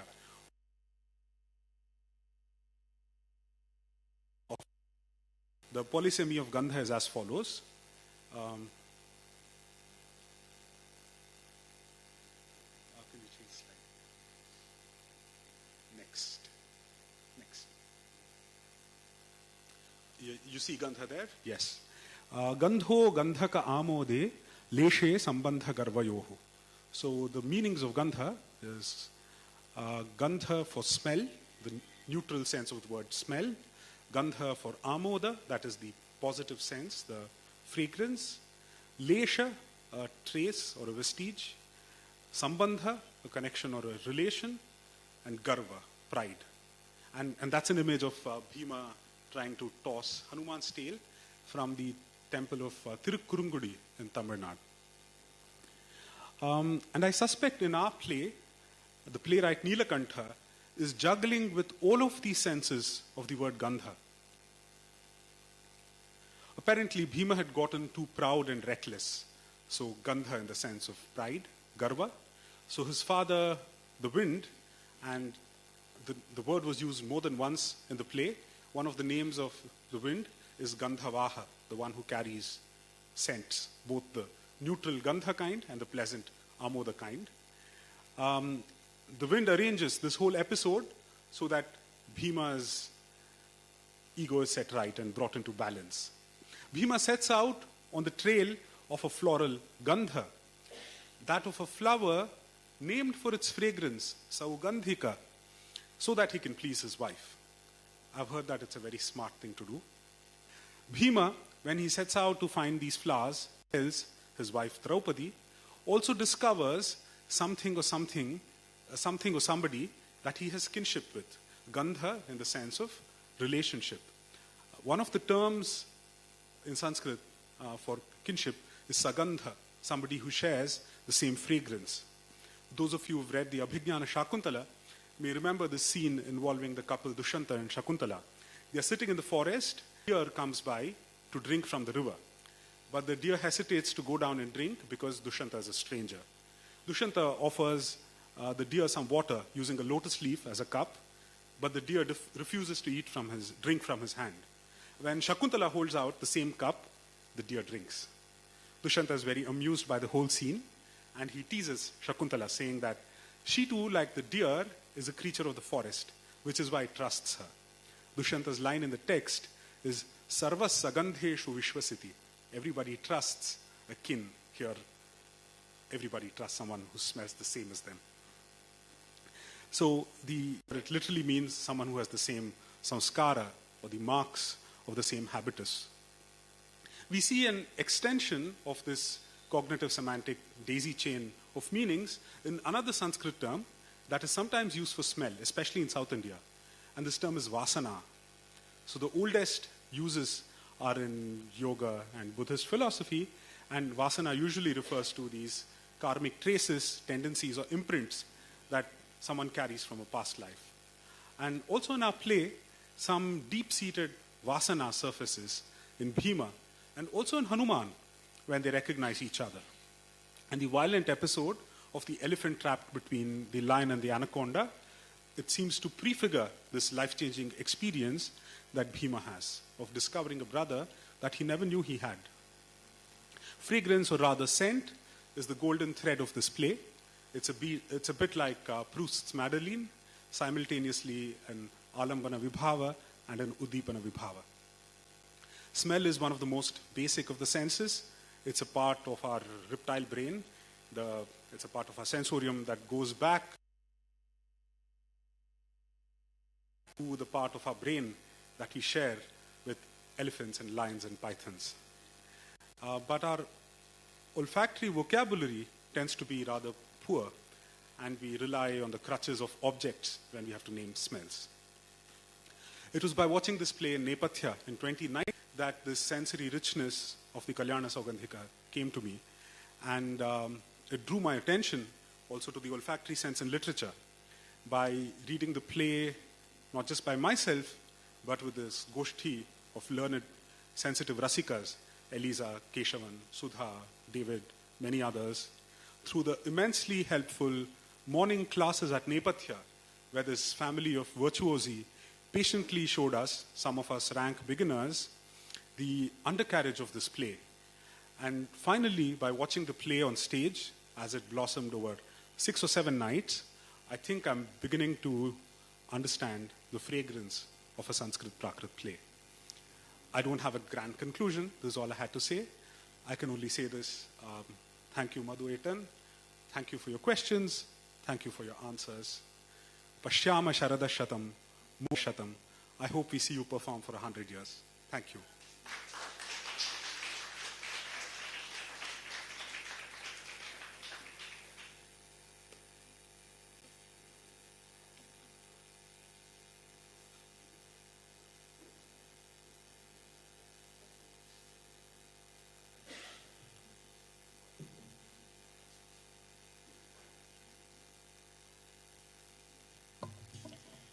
Thanks so much, Naresh, for transmitting the fragrance of this wonderful presentation and coming to the whatever you have felt and experienced through Kalyanasaugandhikam. And I must tell you, you didn't seem like a beginner. There was so much of insight and so much of beauty to what you said, and then Gantha, the multiple aspects of Gantha also, and how that gets into, how the performance gets, enriched by the sensory experience of Gantha. Thank you so much again. And I invite Indu to the floor.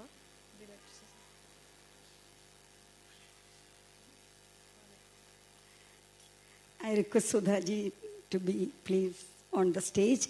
Actually, there is a small surprise for all of you. Today, we would love to honor our dear Elena ma'am.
I request Dr. Sudha Gopalakrishnan to chair the session.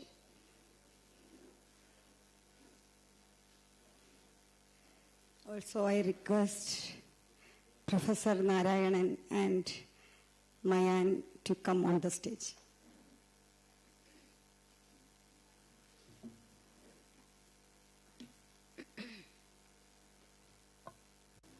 Welcome back. We have this session. We have 3 papers. The first one by Professor M. V. Narayanan, who perhaps doesn't need much of an introduction in Kerala.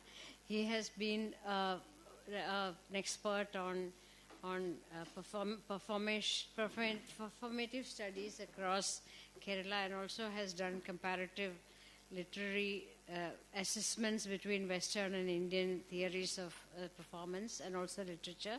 He has written books on performance, one in Malayalam called Ormayude Ulbhavam, The Origin of Memory, and another one on Kutiyattam itself, on the space, time and ways of seeing, the performance culture of Kutiyattam. So he's the right person to speak about the subject on Prekshaka on the stage, multiple levels of spectating in Rasasadana Bhana. And welcome, and please come.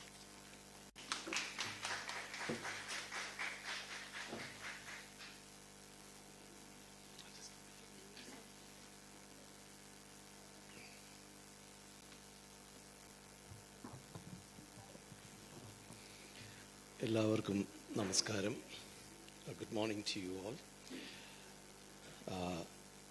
This is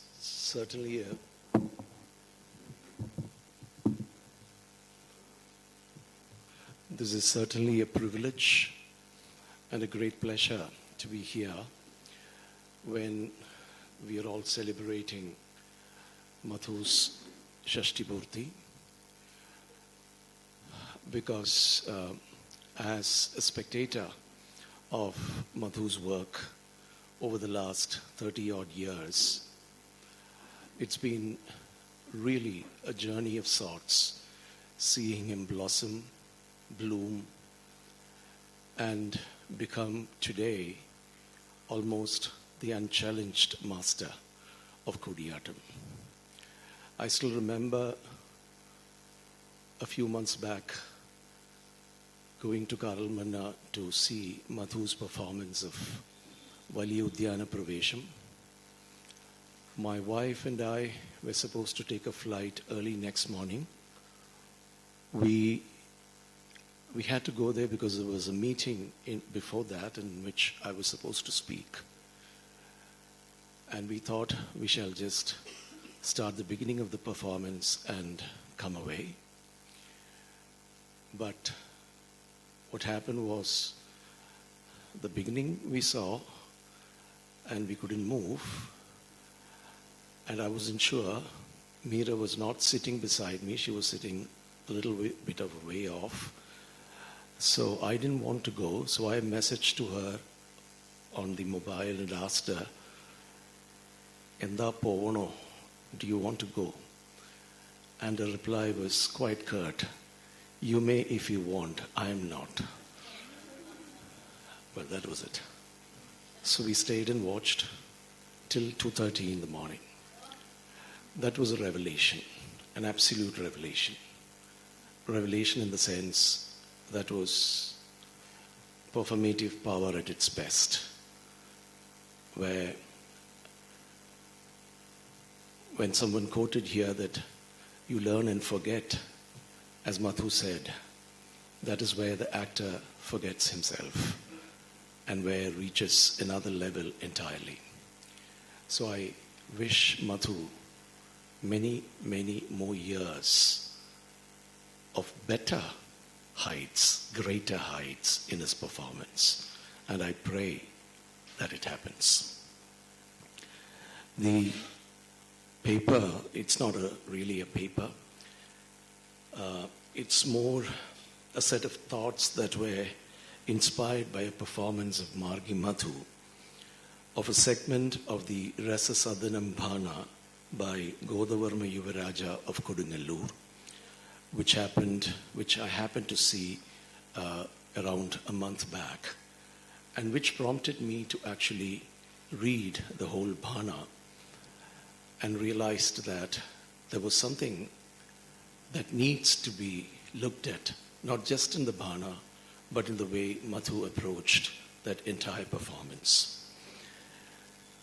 Though from the mid-20th century onwards, there has been significant interest in the self-reflexivity of theatre and the various aspects of meta-theatre among theoretical circles the world over, and even some hasty attempts to place them as indicative primarily of postmodernism, it may not be an exaggeration to say that, in a manner of speaking, theatre has always been preoccupied with itself and its own processes, primarily in practice, but also in theory. Repeated instances of plays within plays, the chorus stepping out of character to address the audience, disguises within the drama, role-playing within roles, parodies of convention, self-conscious language, and even pointed references to the conventions and devices of theatre within the texts themselves, and so on, in theatrical cultures the world over, vouch for this culture of self-consciousness. At the same time, it may also not be entirely off the mark to observe that this consciousness has been directed more at the practices of performance and less at those of spectatorship, possibly because spectatorship involves much more ephemeral, personal, subjective, and widely divergent experiential phenomena. This is not to deny that instances where the role of the spectator has been acknowledged and has been incorporated into the action of the play through the actors or characters becoming the audience for another play within the play, or liminal interactions, particularly of clown characters with the audience, or references to audiences of a different time and place, etc. However, a sustained consideration of the physical, cognitive, and emotional involvement of the audience in performance is rather limited in theatre practice and its textual domain. In this larger context, the Bhana, a rather unique genre of Sanskrit Rupaka that relies entirely on the act of spectatorship, acquires great significance. Bhanas are characterized by a monologic structure where a single actor representing a character known as the Vida, an impoverished but cultured scholar or companion, observes and describes what he becomes witness to over the duration of a day.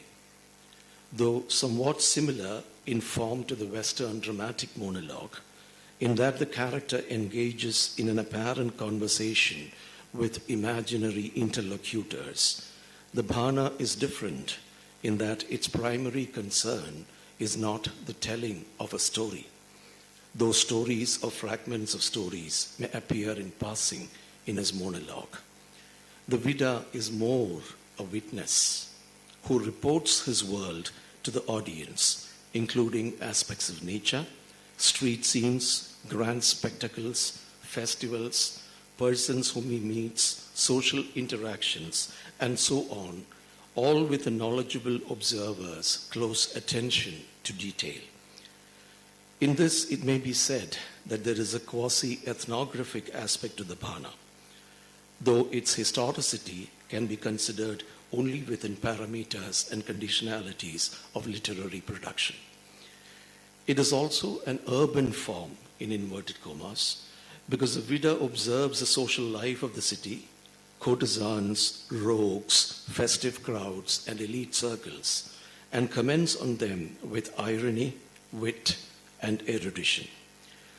While the Bhana does not feature spectating as a formal dramatic device in the way some contemporary plays or theatre styles might, the act of observing, witnessing, and describing is the fundamental mechanism through which the Bhana proceeds. The Vida as spectator. The Veda's mode of observation is an active, performative mode of spectatorship. It is not mere reportage. There is a conscious intellectual engagement in his act of trying to make sense to the audience of whatever it is that he sees. His observations are not neutral or objective. There is an undeniable subjectivity at work in his act of observation and description. Direct involvement is mostly avoided, but he is a subject with his own knowledge, understanding, and opinions, and it is through them that he constructs the world of the play for the audience. If one were to take the Chadurbhani, the epitomal collection of bhanas comprising of the Padatadidaga, the kick of a foot by Shyamilaga, or the Dhurta Vida Samvadam, the dialogue between the rogue and the pimp by Ishwaradatta, or Ubhisabhisariga, the mutual pursuit by Vararuji, and Padma Prabhadiga by Shudraga, which is translated as a lotus offering. The Veda's mode of spectating can be seen to include different narrative modes. As he wanders the street observing the city landscape and the behavior of the urban folk, he is primarily an observer who describes all that he sees. In these wanderings, he also engages with the people whom he meets and acts as a witness or a mediator to arguments, romantic encounters, or social gatherings by recreating the dialogue and physical movements of the virtually present but unseen characters. Through Akasha Bhashita, or perorations into the air, he asks questions of these imagined characters and then repeats the answers he receives from them, effectively witnessing and narrating both the sides of the encounter for the audience. At the same time, he is also an evaluative spectator, employing his sharp intellect and judgment to mock pomposity, or to praise beauty, or to disparage ugliness, or to critique the social habits and morality of the time, thus shaping the audience's perspectives on the events and people he describes. By thus positioning himself as a central spectator of his own life and his immediate surroundings, the Veda transforms the act of spectating into the primary impulse of the performance. The entire theatrical reality is a construction of his act of witnessing. At this point, one is tempted to say that one is reminded of Jack Ranciere's influential concept of the emancipated spectator, which reframes spectating as a form of intellectual labor, and Walter Benjamin's idea of the flâner, a detached, my pronunciation may be wrong, I'm not French, a detached urban observer who wanders the street of a city to experience, absorb, and critique its culture. Though I would not want to delve further into such similarities, which may probably be the topic of an entirely different paper, probably of another person. But there are two modes of spectating that are brought together in the Bhana. The most crucial performative aspect of the Bhana is that it brings together two forms or two processes of spectating, with each inscribed in the other. The first, as we have seen, is that of the Vida, who is a spectator, a Prekshaka on the stage, seeing and reporting what he sees in the play world. The second is that of the actual spectator in the theater, who views that play world vicariously through the descriptions, actions, and comments of the Vida, and constitutes his own vision of that world in his mental eye. The spectators do not merely receive the performance passively, they actively translate the Veda's verbal imagery into visual and sensory images in the mind through what can only be termed a phenomenological process of perceptive labor, which draws upon the entire accumulated experience and knowledge of their own world and the world of theatre. In a sense, it may not be amiss to say that the actor and the spectator co-construct the stage and its world through a shared, collaborative act of imaginative spectating, which enlivens and fills the apparently empty space of the stage. Now coming to the Bhana proper. The Rasasadana House of Love Bhana of Godavarma Yuvaraja, whose lifetime was from 1800 to 1851, the first half of the 19th century, is a notable example of the Sanskrit Bhana from Kerala. Belonging to the princely family of Kodungalur, Yuvaraja was a prolific poet and scholar who wrote around 17 poetic and theoretical works in Sanskrit, as well as a number of others in Malayalam. He is regarded as a founder of the Venmani school of Malayalam literature, noted for its adoption of a pure Malayalam register. He is credited with the first usage of the term Pacha Malayalam. Pacha means green when it's translated, but Pacha means bare, natural Malayalam. Pure Malayalam register and focus on realism and naturalism.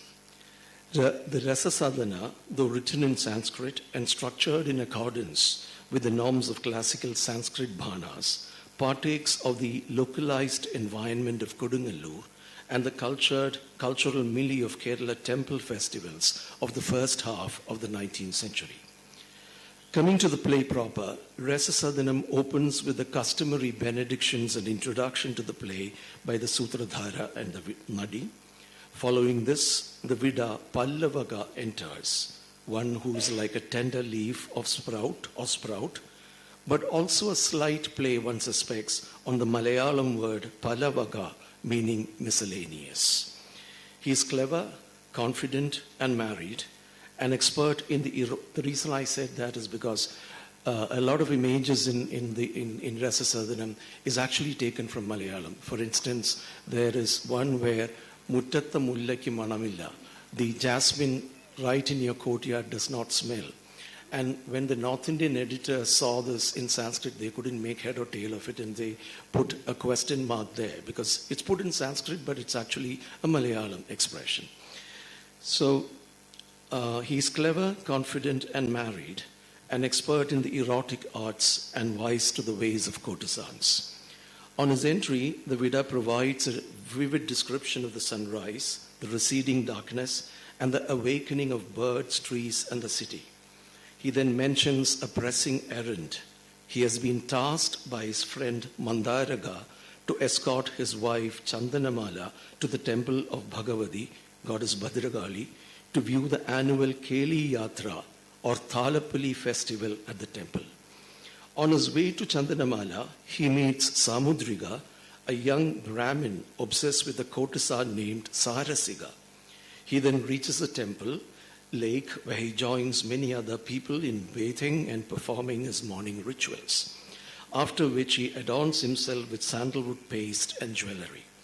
Arriving at his friend's place, he meets Chandanamala and accompanies her to the temple. On the way, they observe throngs of people from various lands all come to see the festival, the sound of the crowds, and the offerings being made. The Vida describes various interactions among the crowd, lovers flirting, women whispering secrets, and the arrival of a foreign merchant, supposedly from the Tamil country, bringing a golden image for the goddess. When they reach the temple, a grand procession is announced for the arrival of the Maharaja. But an elephant in the procession breaks its chain and creates panic among the waiting crowd. The Vida helps Chandanamala to safety on a banyan platform, but misfortune is averted when the Mahout manages to subdue and lead the elephant away. The Vida successfully accomplishes his task and takes Chandanamala home.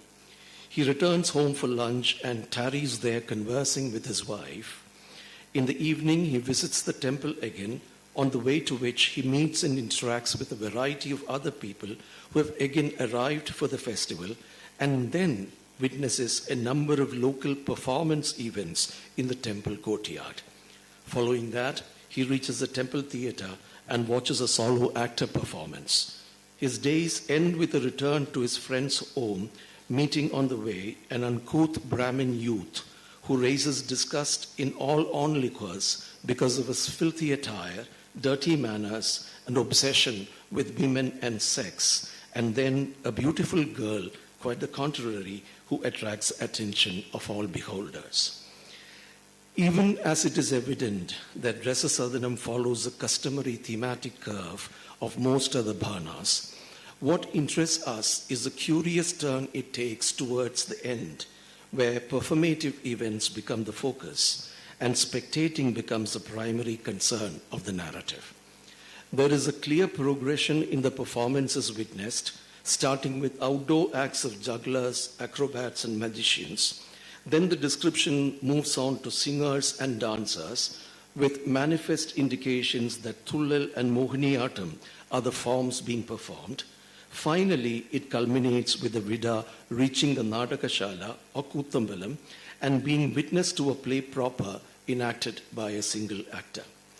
Undoubtedly, what this does is to establish an experiential identity between the Vida and the audience of the Bhana itself, or between the actor/character and his own audience, with both playing the same role and function of spectators of similar or even identical performative events. That identity is further emphasized by two experiences of the Vida in the theatre that appear as anecdotes on the predicament of a knowledgeable spectator in a theatre. The first is a lady sitting next to him, asking him to translate and explain the text of the play to him because she is unable to understand Sanskrit. This is something that happens even today. Asking, what does that mean? Enda paranjathu? Enda avada kattiyathu? That's a question that happens even today. The other is his being disturbed in his enjoyment of the play by a friend who wants his assistance in setting up a tryst with a beautiful female actor who's present there and watching the play. When I saw Madhu acting there, the first thing that came to my mind is my experience of someone poking me from behind and asking, "A chellam onnu taruvo? A murukkanulla chellam? Can I have your pan?" And that's again the kind of disturbance that sometimes your fellow spectators might create for you. That is again there. The actual description of the play, that is a play within the play, is what stands out as a significant departure. The Vida hears pleasing sounds emanating from the Natyashastra, Shala, and on reaching it, he finds drums being played and that Sahridayas, connoisseurs, have collected there in a state of anticipation because an actor is about to enact a prabandha, a text that Chakyars use for their kuta, the verbal form associated with Kutiyattam. And when he enters the Natyashala, he finds that the performance is starting and describes the entire scene thus.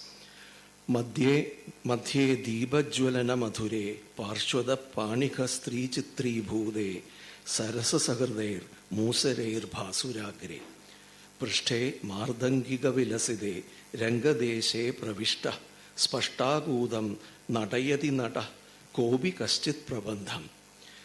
In the acting space, that is the Rangadesha, which has been made charming by, this is a free translation, I beg your forbearance if there are any problems in it, which has been made charming by the flames of the lamp placed at the center, rendered picturesque by the presence of women at the side of the stage clapping their hands, shining bright with appreciative connoisseurs, musarai, in front and adorned at the back by the drummer, an actor is entered and clearly, with a purposeful meaning, enacts a certain prabandha.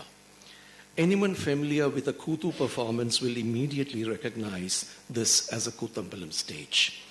Then he describes the performance and also the actor's great prowess.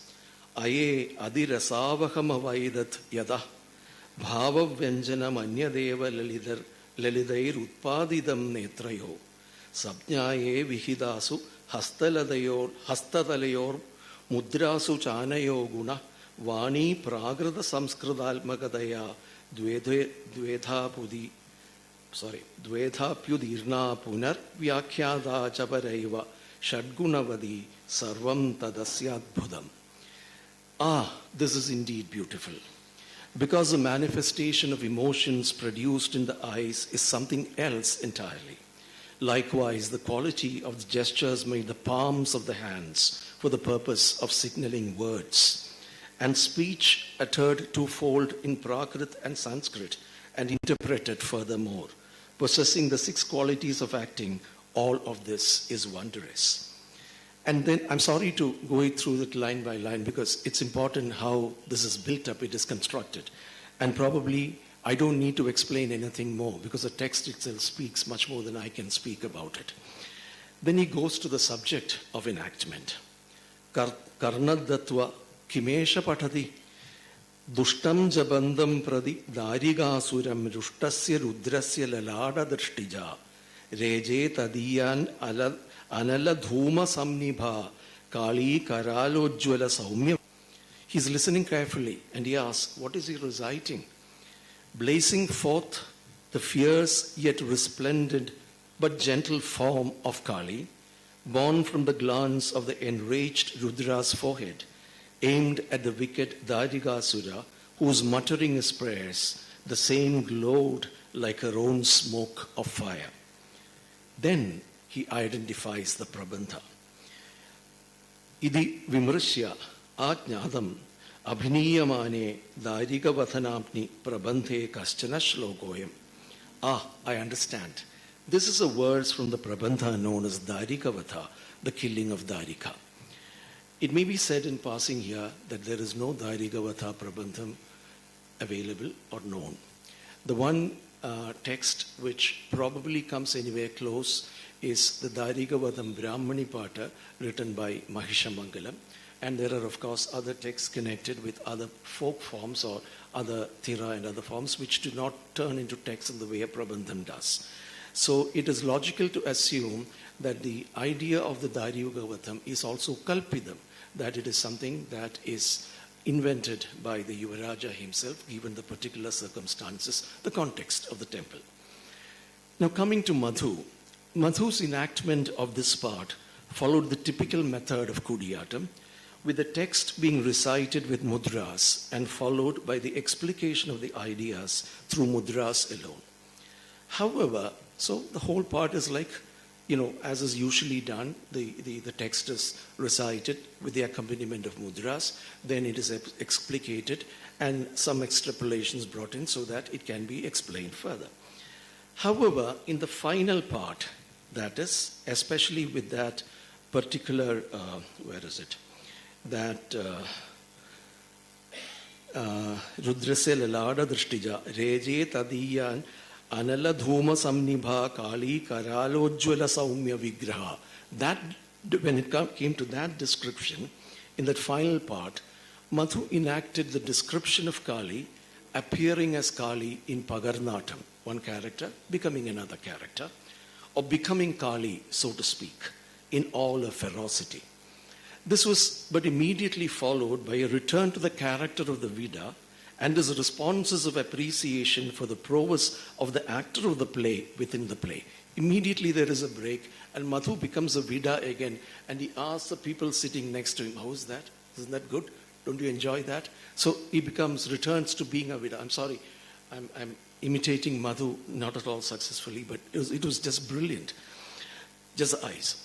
In a sense, the whole scene became a mirror held to the audience, with the onstage action turning out to be a replication of their experience as spectators in the theatre. It was like two sets of spectators coming face to face, one set off stage witnessing the Bhana, and the other on stage witnessing the virtual performance of the Prabandha.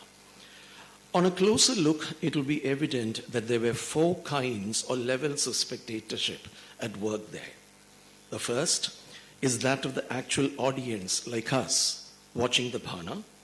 The second is that of the Vida watching or hearing the performance of the Prabandham, the play within the play, which is the Vida and probably the other people he had described. The third is occasioned by the fact that the Prabandham is primarily verbal.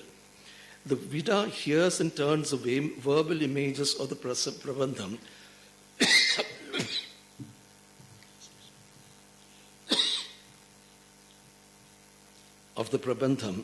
into visual images in his mind, much like the audience of the Bhana turns the verbal imagery of the Bhana into sensory images in their mind. Here the Vida becomes a spectator of the virtual theatre of his own mind. The fourth is the actual audience of the Bhana watching the performance of Kali, which is basically an externalization of the inner theater of the mind of the Vida, even as it remains somewhat ambiguous who is the agent of this externalization, whether it is a Vida himself or the actor of the Bhana, which in this case is Margi Madhu. There is an ambivalence there. There is a kind of liminality there. It cannot be easily pinpointed.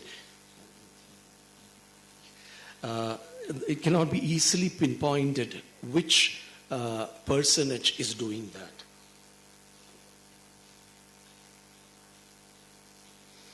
The entire sequence, do I have time? Yeah. The entire sequence relies on two of Kutiyattam's major devices of presentation. The first is keshadipada, literally listening and acting, where a character in conversation with an imaginary or non-present character appears to listen to that character and repeat his or her words. The second is a convention of presenting scenes that are difficult to be presented, or sometimes impossible to be presented, in the form of responses of other characters who are witnesses to it, where the audience comes to perceive the scene through the eyes of the other characters. A great instance would be the battle between Rama and Ravana, which is never actually fought on the stage, but yakshas and kinnaras, they come down from the heavens and they occupy a level which is halfway between the sky and the earth and stand there and watch this battle in progress. And the progress of the battle is seen by the spectators through the responses that they show to the battle that they are seeing. They're not even describing. They are actually responding to that battle that they see. And through them, through those responses, the Prekshakas or the audience actually conceives of that battle. More importantly, the scene is almost also a textbook demonstration of Natyayida, which literally means acting like acting or dramatization of drama, as mentioned by Bharata in the Natya Shastra and later explicated in great detail by Abhinavagupta. Drawing an analogy with Swapnayida, which is appearing to dream while within a dream. It's a brilliant conceit where you're dreaming and within that dream you think you're dreaming. And you're awake in that inner dream within a dream. In the same way, Abhinavagupta explains, quotes, when a play that is a play proper is one solid, continuous, organic whole, and when in the middle of that natya, that is a play proper, a make-believe play, an asatya nadaga. So there is a natya, within that an asatya nadaga appears, a make-believe play appears, and the characters of the natya become spectators of the make-believe play.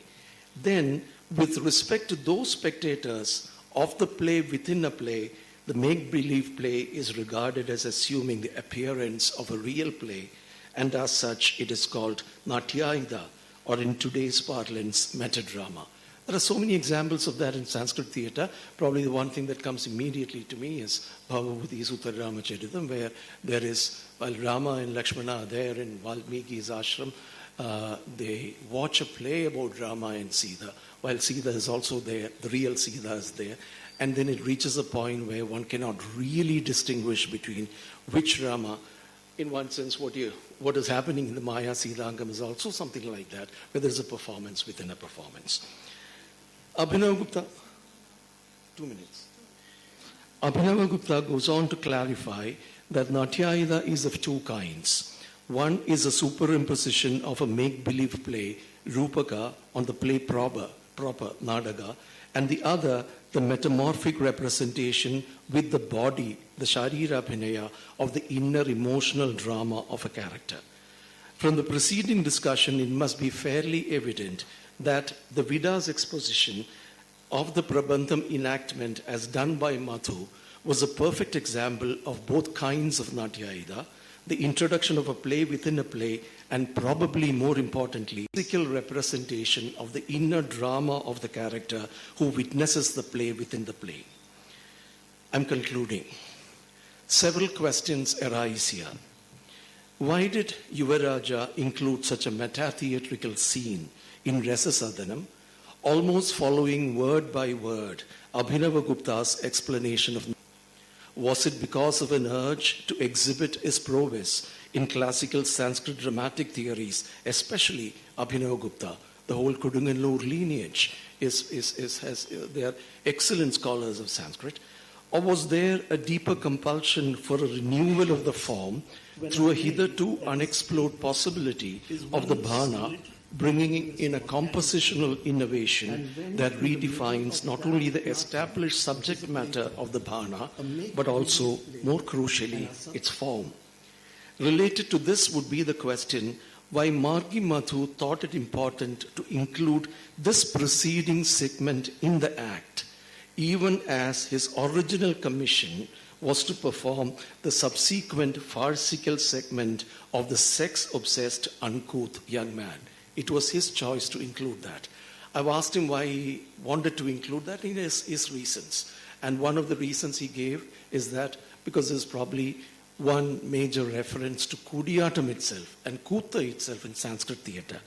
But I would suggest to Madhu too that there is much more at stake, and Madhu should probably look further into himself, to delve into himself, to find what are the compulsions that propelled him into doing this. However, a more fundamental question would be regarding the preoccupation with spectating and spectatorship.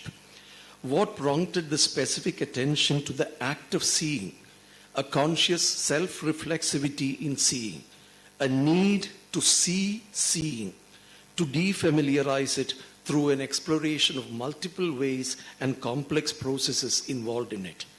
If thinking about thinking is not just a philosophical but also a historical phenomenon, seeing is not just a theatrical venture alone. What then is the historical, cultural significance of this act of seeing, especially in the first half of the 19th century, say around the 1830s, a time that some historians term the early modern period of Kerala history? These are some of the questions that one is confronted with even in an initial study.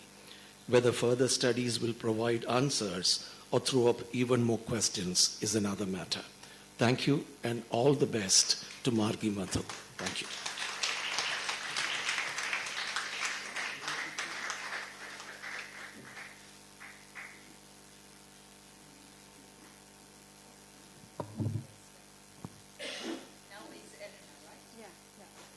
Thank you, Dr. Narayanan, for this lecture, which demonstrates how Rasasadana Bhana has multiple perspectives and experiences that make the audience or the reader think how one can see the ways of seeing, and also in the light of what Margi Madhu had done, choreographed this and then performed this maybe a couple of years back.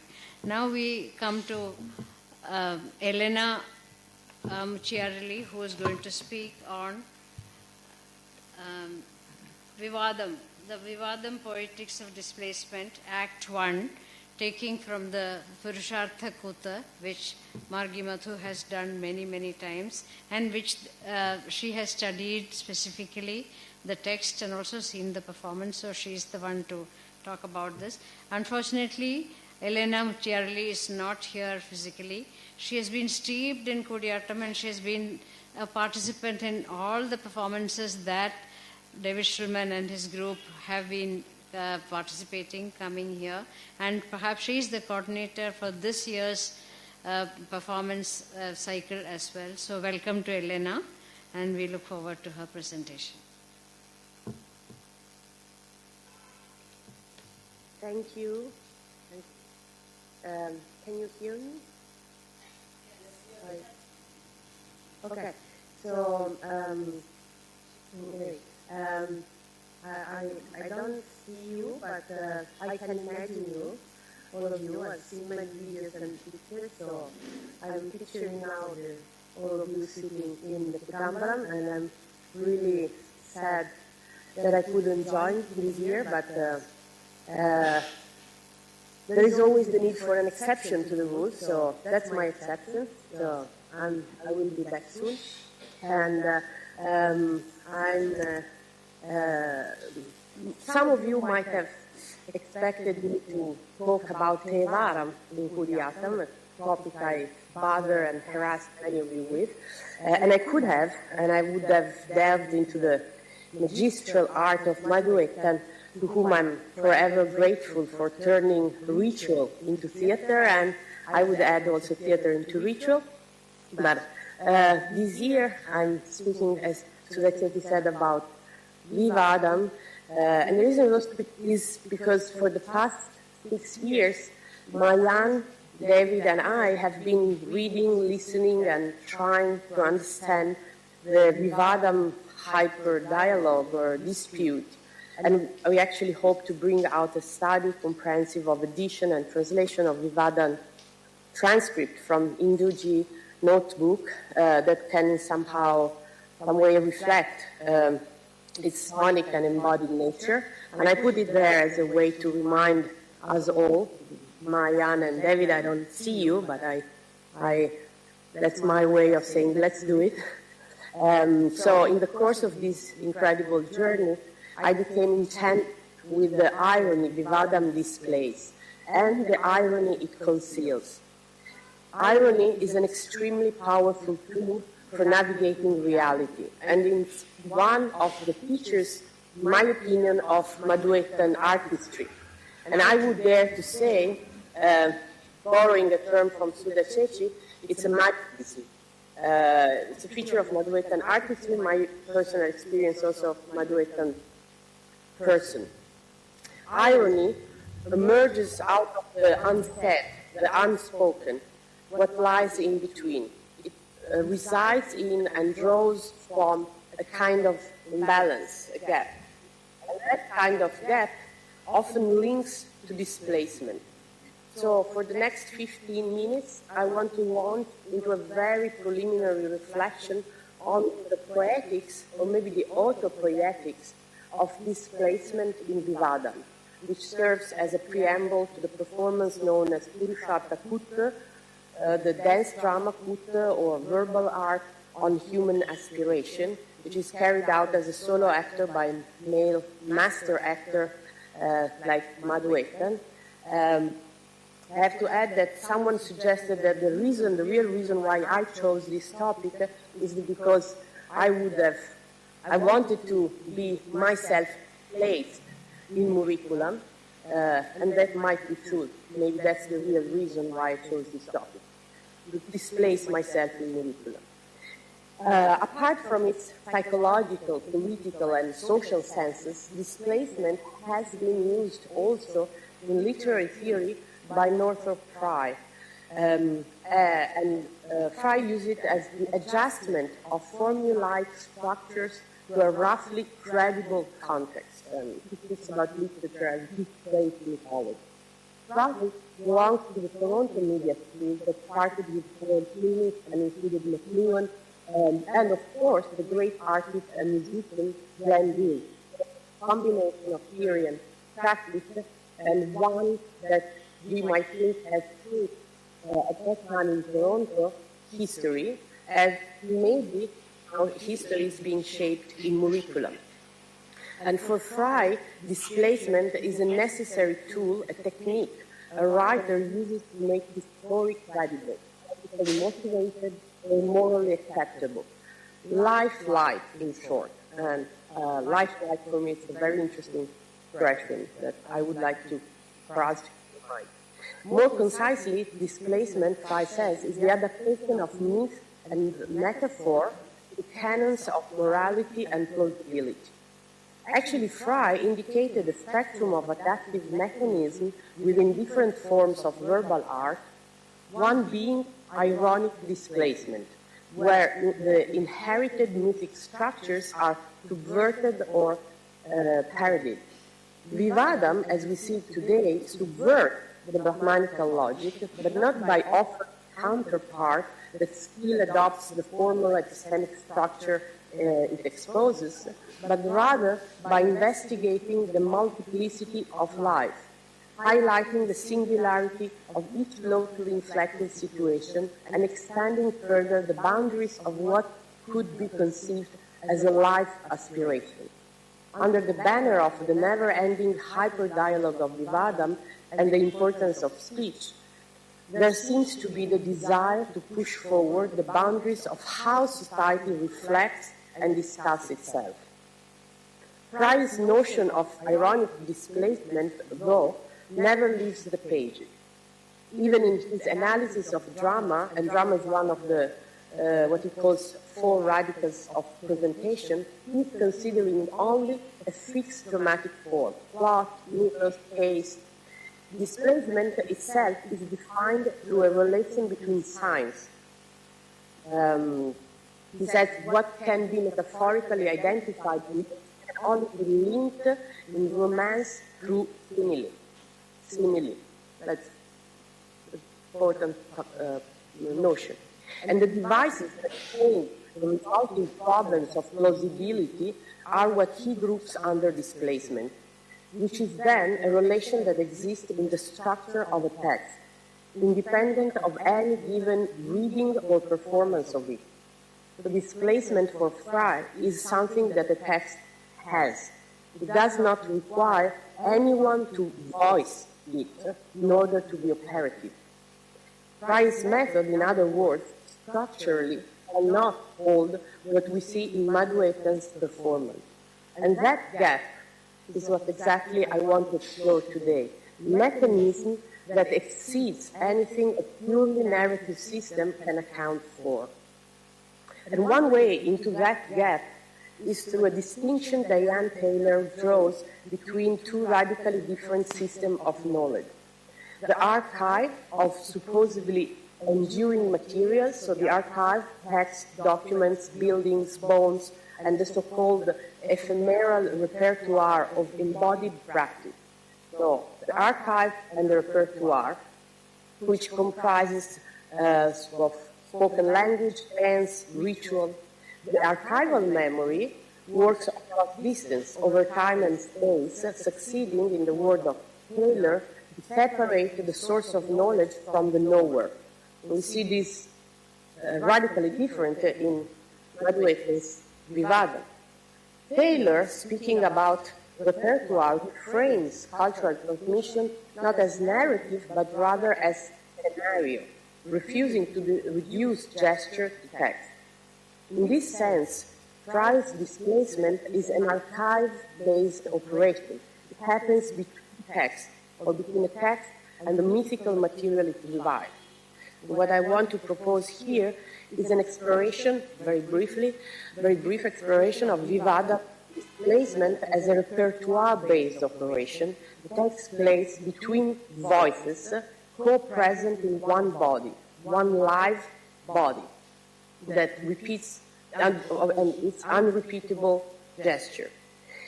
This is the specific organic pattern rooted in the dialogic engine of Vivadam, where the actor, alone on stage, moves the story forward by dialogic responding to silent questions, questions that can come from the audience or from those questioned by the imaginary interlocutors. Both the audience and the interlocutors, in some sense, united in the collective body of the actor. And in the collective body of the Shakya master actor, the character, as well as object, nature, and entire landscape coalesce. I believe Mayan, whom I now see, will speak about this amazing and unique feature in the Angika Vinaya of Kutiyattam. Or touch upon this. Yes. So I'm not speaking about that, although it's very much connected with that, but I would like to look at the same kind of coalescing mechanism in the Kut form that relies more on the Vachika Vinaya, on its sonic dimension. So in the midst of Vivadam, we find ourselves following the young Geisha Ittunuli as she goes to the temple of Kovil.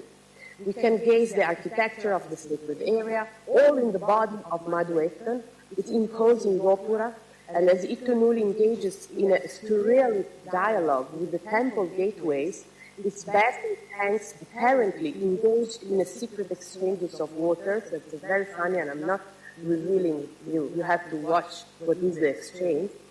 We have a glimpse, we get a glimpse of the ritual routine as we witness a dispute between a temple manager and one of the resident priests over a fallen conch, all in body of Chakya. And the Chakya, again, in his role then as a narrator, recounts how Itunuli has been instructed by her mother to go to the temple and destroy with her 3 words subduing powder, the Trainopia Vashikarapodi, the 64 villages. The 64 villages is an expression meant to indicate the entirety of Kerala within Nambudiri Brahmanical discourse, tied to the story of Parashurama donating the land reclaimed from the sea for the Nambudiris to rule. So this expression, for example, is one of the many moments where the Putu repertoire still records the past social-political tension and interdependence between Chakra and Nambudiri.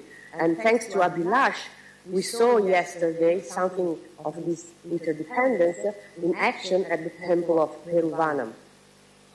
Following her mother's instructions, Itunuli reaches the temple of Perumtsukolu.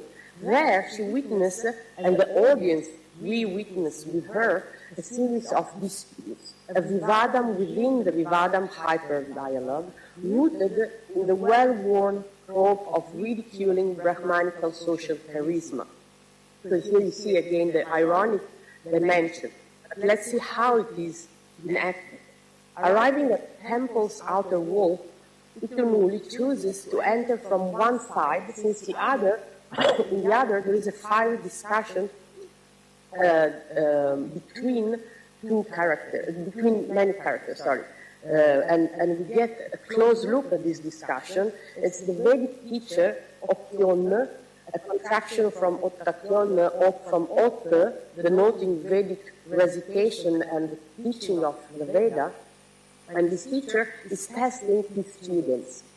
Each time he tries to examine one of them, a new set of questions unfolds. They are meant to be studied in Sanskrit, the language of prestige, but every one of them stutters in different ways. And so the elaborate cadence style of Vedic recitation relapses into styles of stuttering. Let us quickly read a short passage, and here I hope my technical... okay. So I hope you can see the slide. Okay, thanks. Sorry. Okay. So you can see read the slide. See in the slide the original that is screenshot from the transcript of Induji, Madhu's performance, and a very, very preliminary translation that's in the work. But as we listen and read in our head, let's try not to just listen to what's being said, but for how many people pass through the same voice in under 30 seconds. So you see that you have, and what you see in brackets, Opyonna asking the next student, these are not part of the script. The script just gives what is said. What is your lesson? Mine is Kalgam. There you are. So chant. Kalgam, which means bite, the knife. And I'm not doing it because there are too many experts and artists able to do that, but you have to imagine that the parts that are in inverted commas are pronounced imitating the cadence of Kerala Vedic recitation. So if you go through these little excerpts, you see that in this short exchange, one actor's throat has already carried Opyonna's composed certainty when he starts. The students stuttered, and the storytellers aside, diagnosing the stutter from outside the scene. So 3 positions, 1 voice box, and no code for a comparison, simile, to be drawn between them, and no textual marker for the change of voice. as I was saying, who is speaking is what I provided in the square brackets, is not in the script, is not marked in the text. So nobody tells us Okyona is like a fool. And the same mouth that produces its confidence cadence produces a breath later the fragmented kaga that undoes him, and then steps half outside the fiction to comment on it. That stepping outside and back is itself a displacement, and the actor's own commenting position momentarily taking over the characters is the displacement just before the carousel of characters turns again. This is where the venerable Vedic master becomes a buffoon Okyona, not because the text tells us he's foolish, but because the body performing him keeps failing to reproduce in the student's mouth what it has just produced flawlessly in its own. So the translation across bodies is where the joke actually lives. Okyona's cadence is intact each time it originates in the actor voicing him, and it comes apart each time the same actor, a bit later, voices the student trying to repeat it. So the comedy is the gap between the two adjacent moments in one body, not a resemblance drawn on the page. And it's worth noting that the Chakya, as master actor, must have had exactly the social charisma required to stage that gap, pointedly against a figure whose prestige rested on, one might say, nothing but correct pronunciation. So that prestige is precisely what the next exchange goes on to dismantle, not through argument, but through the same bodily mechanism run one more time.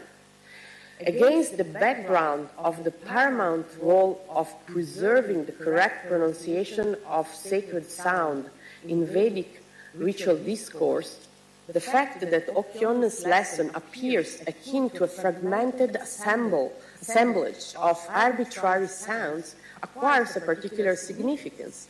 The term sabya that we will see you see here,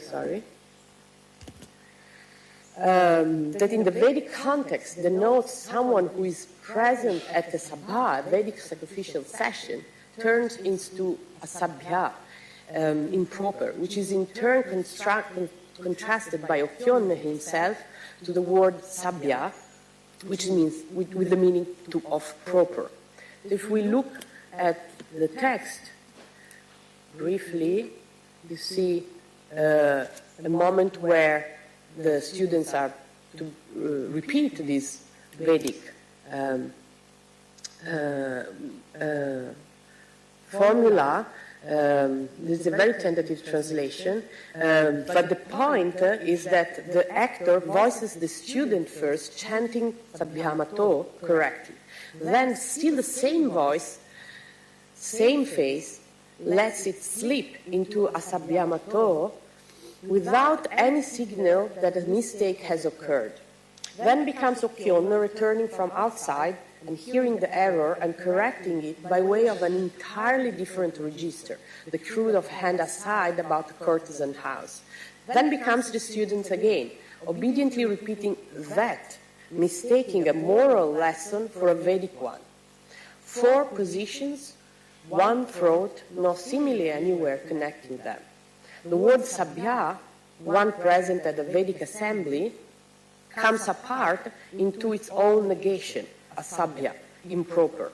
And Okyona re-anchors the pair to a completely different meaning, proper against improper. But notice that the semantic collapse, what sabya means, only happens because of a bodily displacement, whose voice is currently occupying the actor. Because this displacement has already happened first, that this collapse can take place. So the sound survives the transition intact, but the meaning doesn't. So that asymmetry, voice preserved, sense destroyed, is what displacement in the body actually looks like, as opposed to the displacement on a page.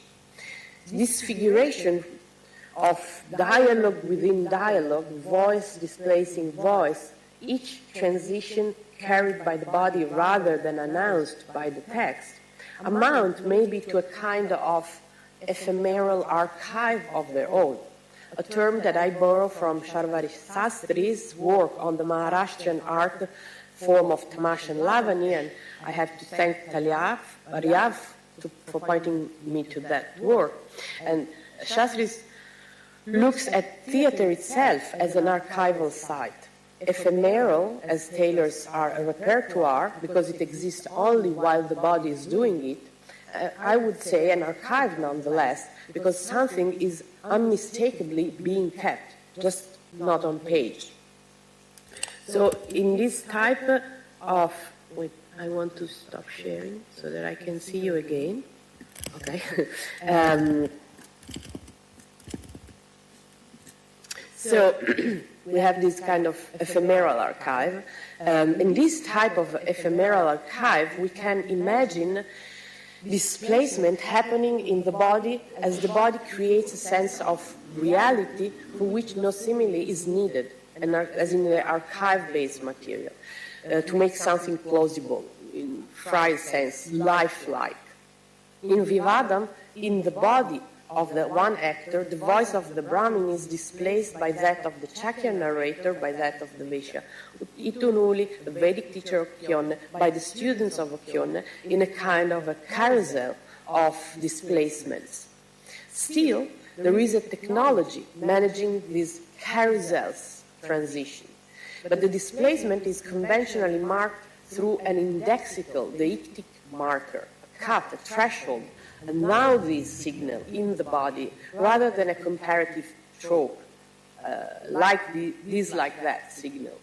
Both text and body need some device to manage transition, but whereas Fry locates ironic displacement in the gap between a mythic sign and its realistic, ironic textual substitute, I propose to relocate displacement to the gap between one voice and the next, inside a single body where multiple characters, registers, genders, and moral positions, especially in the case of Purusharthakut, are sequentially and comically superimposed, without any of them ever leaving a textual trace in the archive-based sense. The displacement here remains kinetic and vocal, somatic rather than semantic. It's something the repertoire does that the archive structurally cannot record or theorize, which is precisely why Fry's frame, built entirely from archival material, has no vocabulary for it, conceiving of displacement only as a representational technology. This connects to what Erika Fischer-Lichte calls the autopoietic feedback loop, which for Fischer-Lichte is a primary feature of live performance. Meaning is generating between the material, phenomenal presence of the performer's body and the audience, a presence effect that is not reducible to the symbolic or semiotic significance of the action.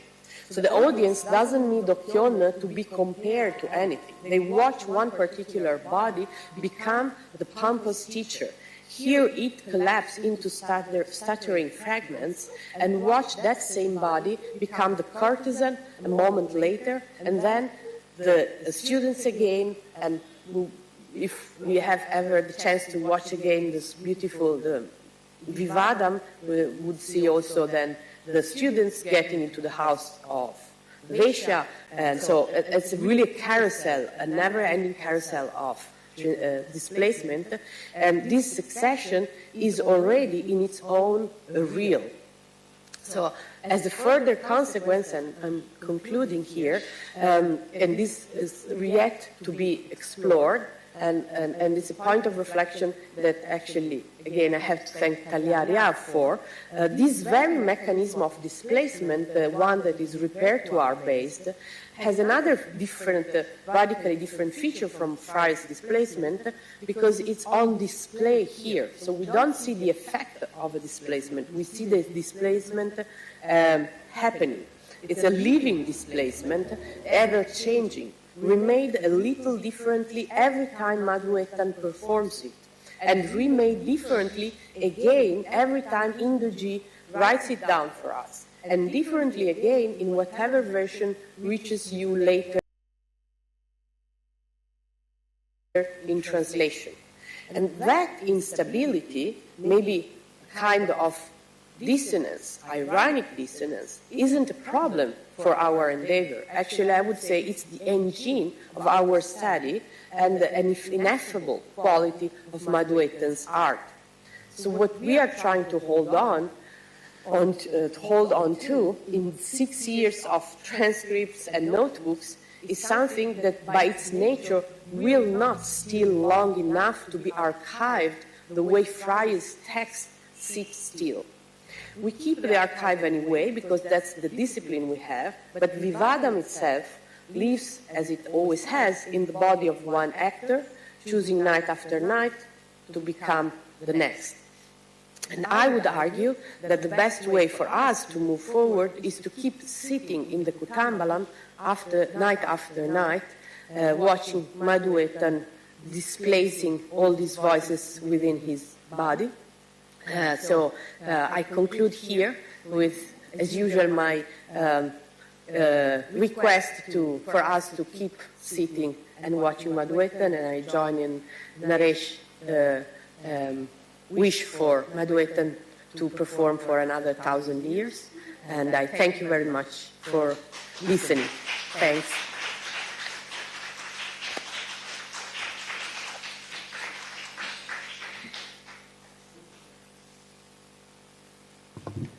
Thank you, Elena, for that wonderful presentation. I wish you were here to do it physically, but then, yes, circumstances. You spoke about the multiple canons of subversion and how displacement becomes the key, in one sense, to the whole performativity in terms of Madhu's explication of Vivadam and other, of course, it also applies to other performances also. Thank you so much. Now we have the last presentation by Mayan Nidbak, who's a Sanskrit scholar, a very deep Sanskrit scholar, who has also been steeped into Kutiyattam and has been present right from the first batch who came in 2008 along with that. And so she has tremendous experience watching Kutiyattam.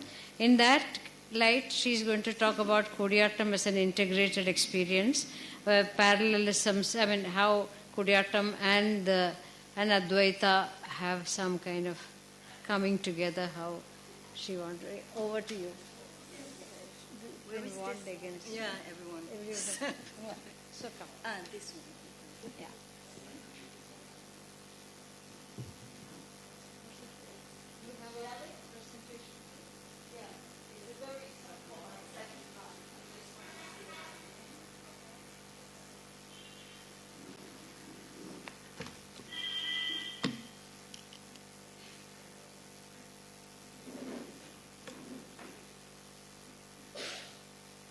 First of all, I would like to congratulate Madhu on his 60th birthday, and I believe I speak for all of us. It was already mentioned so many times here, in wishing you many more years on the stage, creating and performing. I chose to speak here today on a topic that emerged out of my own personal first experiences of watching Kutiyattam, which happened right here in this Kutambalam, and with Madhu and the Nepatya team on stage. As already mentioned by David, the first play we have seen was the Ashoka Vanikangam, the fifth act of the play we are watching now, the Ascharya Chudamani.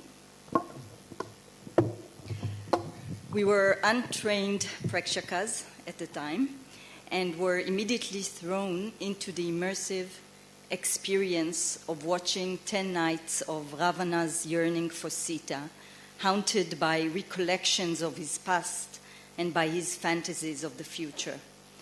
I remember that my very first impression was that there is something non-dualistic about this theater, but it was just my very raw experience at the time before I started to understand more. In this talk today, I would like to point out several non-dualistic features of Kutiyattam, but before that, we should ask ourselves first, can we speak of Advaita or non-dualism not only as a philosophical, metaphysical, theological, or linguistic concept, but also in respect to other areas such as art, performance, and ritual? Can we speak of aesthetic experience in terms of non-dualism? Can we experience non-dualism while watching a film, listening to music, or watching a theater performance? This talk has two parts. In the first, I'll examine several non-dualistic features of Kutiyattam, and in the second, we will read together a passage from the Nathankusha, a text which presents a critique on Kutiyattam theater, and interestingly, also blame it to be non-dualistic. So I'm going to start by examining three aspects of Kutiyattam, which we can refer to as non-dualist. These are aspects of time, language, and what I will refer to here as integrated experience.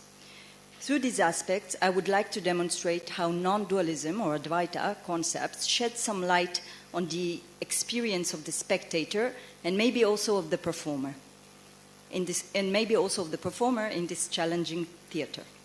Let me start by a general definition of Kutiyattam as a theater of the mind. So many of the things I'm going to say here were told many times on this stage in the past 2 days, as a theater of the mind or of inner awareness or inner reality. As spectators, we almost never see mere representation on the Kutiyattam stage, but always the inner experience of a character. In other words, we can say that what is performed on stage is never a portrayal of events in objective reality, if such thing exists at all, but only events that emerge out of someone's subjective experience. As an example, last night on stage, we saw Rama, Sita, and Lakshmana amazed by the magical golden deer that suddenly appears in front of them. As spectators, we don't see the deer, but only their amazed faces while their eyes are following it. Remember that deer, because we will come back to it soon. So the first and main non-dualistic aspect is that events on the Kutiyattam stage are presented by an actor as an integrated experience, where there is no apparent distinction between subject and object, between the experiencer and the experienced. The unique theatrical language of Kutiyattam is designed to a great extent for a single actor. Many of the more intense and meaningful moments of the performance are performed by only one actor present on stage. On the Kutiyattam stage, there is no set, nothing is built on the stage, and props besides the pitam are rarely used. In this context, the actor will not only play his role in a specific scene, but also embody the whole scenery, creating the appropriate setting on the bare stage, accompanied by the sound of the drums. The spectators are not merely seeing an episode happening to a certain character on the stage, but actually experience it as an integral experience through the actor's abhinaya. The actor presents certain experience of a character by showing at the same time a specific event with all its details and the emotional and mental state of this character. In the well-known Kutiyattam piece of the Kalyanasaugandhikam, the lifting of Mount Kailasa, which we will see tonight, we will see Madhu performing it tonight on stage, lucky us. We see Ravana, the demon's king, remembering his past events. One event which he is proudly remembering is of him lifting Mount Kailasa, the residence of God Shiva and his wife Parvati. The actor performing on the stage as Ravana with his special costume and makeup will not only play the role of Ravana in this scene. He will be the great mountain with all its peaks, caves, rivers, plants, and animals. He will also transform and play Lord Shiva and Goddess Parvati in this scene. And we will witness the technique known as Pagarnatam, also mentioned here several times. So the technical way of the actor to mark the change of character. And of course, the actor portraying Ravana, he will be Ravana himself lifting the mountain. And to this, we must also add the first Ravana that actually remembers this event in his mind in the present time of the play. Of course, this technique of acting isn't happening only in episodes of remembrance, but also in the actual present time of the play. In another beautiful scene, so the one we have just seen yesterday, in the Maya Sidangam, Rama is going away to chase the wondrous golden deer, while Sita and Lakshmana stay behind and watch him gradually disappearing in the distance. The actor plays the role of Lakshmana, we saw Raoul doing it last night, shows with his hand and gestures the deer jumping around, but in his eyes and body movements, we see both the heroism of Rama in his chase and Lakshmana himself as his eyes follow his brother as he disappears. Just like in the previous example, also here we find an episode in which there is no distinction between the experiencer, so Ravana or Lakshmana, and what he sees or hears. The episode is shown to us as a whole, in which there aren't any distinctions between the character and what is external to him. We can also speak of this in terms of Advaita philosophy, which defines reality as rooted in a state of non-duality or oneness, in which there is no distinction between the experiencer, the experience, and the whole experience, bhoktri, bhoktavya, and the bhoga. Coming back to our examples, we can say there is no distinction between Ravana, the mountain he is lifting, with Shiva and Parvati on it, and all the rest of its features, and the whole action or episode of lifting. All of these are shown to us as one holistic event. You can say that we, as spectators, are not watching the events presented on stage from an objective point of view, but as our experience in the character's mind. If the character sees something, we are not only watching him sing it and responding, we watch him becoming himself this event. If he sees a beautiful woman, as one can see often on a Kutiyattam stage in episodes like Keshadipada, as Elisa mentioned in Panchangam, his face and eyes will reveal his desire for her, but with his hand gestures, he will actually become her while showing the different parts of her body. She does not appear outside of him, but in him. The second aspect, the second non-dualistic element has to do with language. The unique sign language, or abhinaya, used in Kutiyattam performances, serves both Sanskrit dialogues and verses from the original Sanskrit play, as well as Malayalam narrative from the actor manuals that prescribe the production of each play.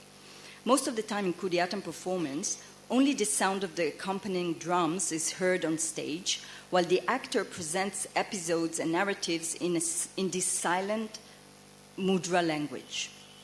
From a spectator point of view, watching this kind of performance demands a special kind of attention and concentration.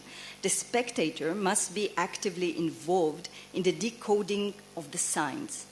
Unlike a regular process of verbal communication, where the listener perceives sounds and cognitively processes them into meaningful units. Here the same process happens not through hearing, but rather through sight.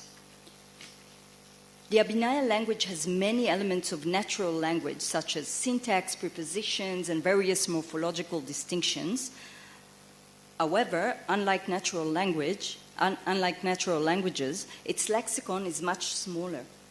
Altogether, there are about 400 signs or mudras. How then can this very economic kind of language can express Sanskrit and Malayalam? So I would like to argue here that, or to refer to the sign language as both iconic and generic or universal. And I will demonstrate name few aspects of the iconicity and generic nature of mudra language.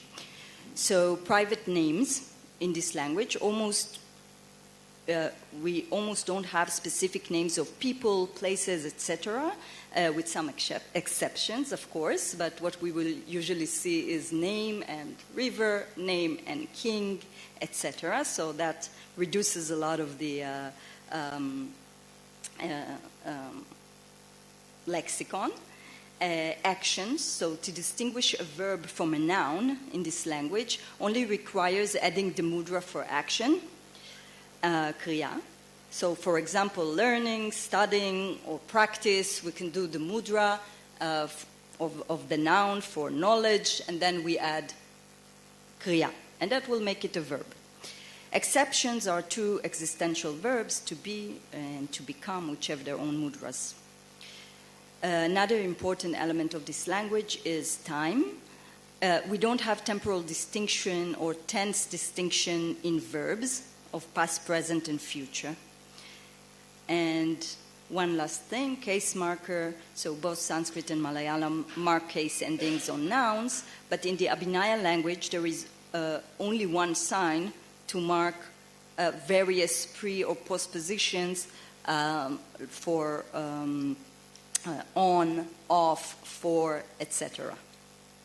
These linguistic features also contribute to the unique holistic flavor of Kutiyattam performance. The third non-dualist aspect is time. I already mentioned the non-markedness of temporal distinction in the Abhinaya language, and I would like to refer to the regular structure of Kutiyattam performance, which also reveals a unique concept of time. Every Kutiyattam performance has a fixed structure. After the initial entry of the first character on stage, the Purapade, he renders the first words of the play and stops. On the next day, the Nirvahana or recapitulation will start with the same character narrating in retrospective events that brought him to the starting point of the plot.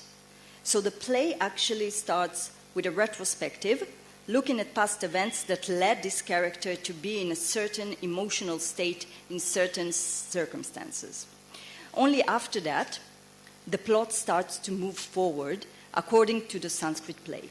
This non-linear time frame, together with non-markedness of time and tense in the Abhinaya language, and we can add to that as well the more general mode of subjectiveness, makes Kutiyattam a theater of the present moment, or some kind, or in other words, you can say some eternal, a theater of eternal presentness.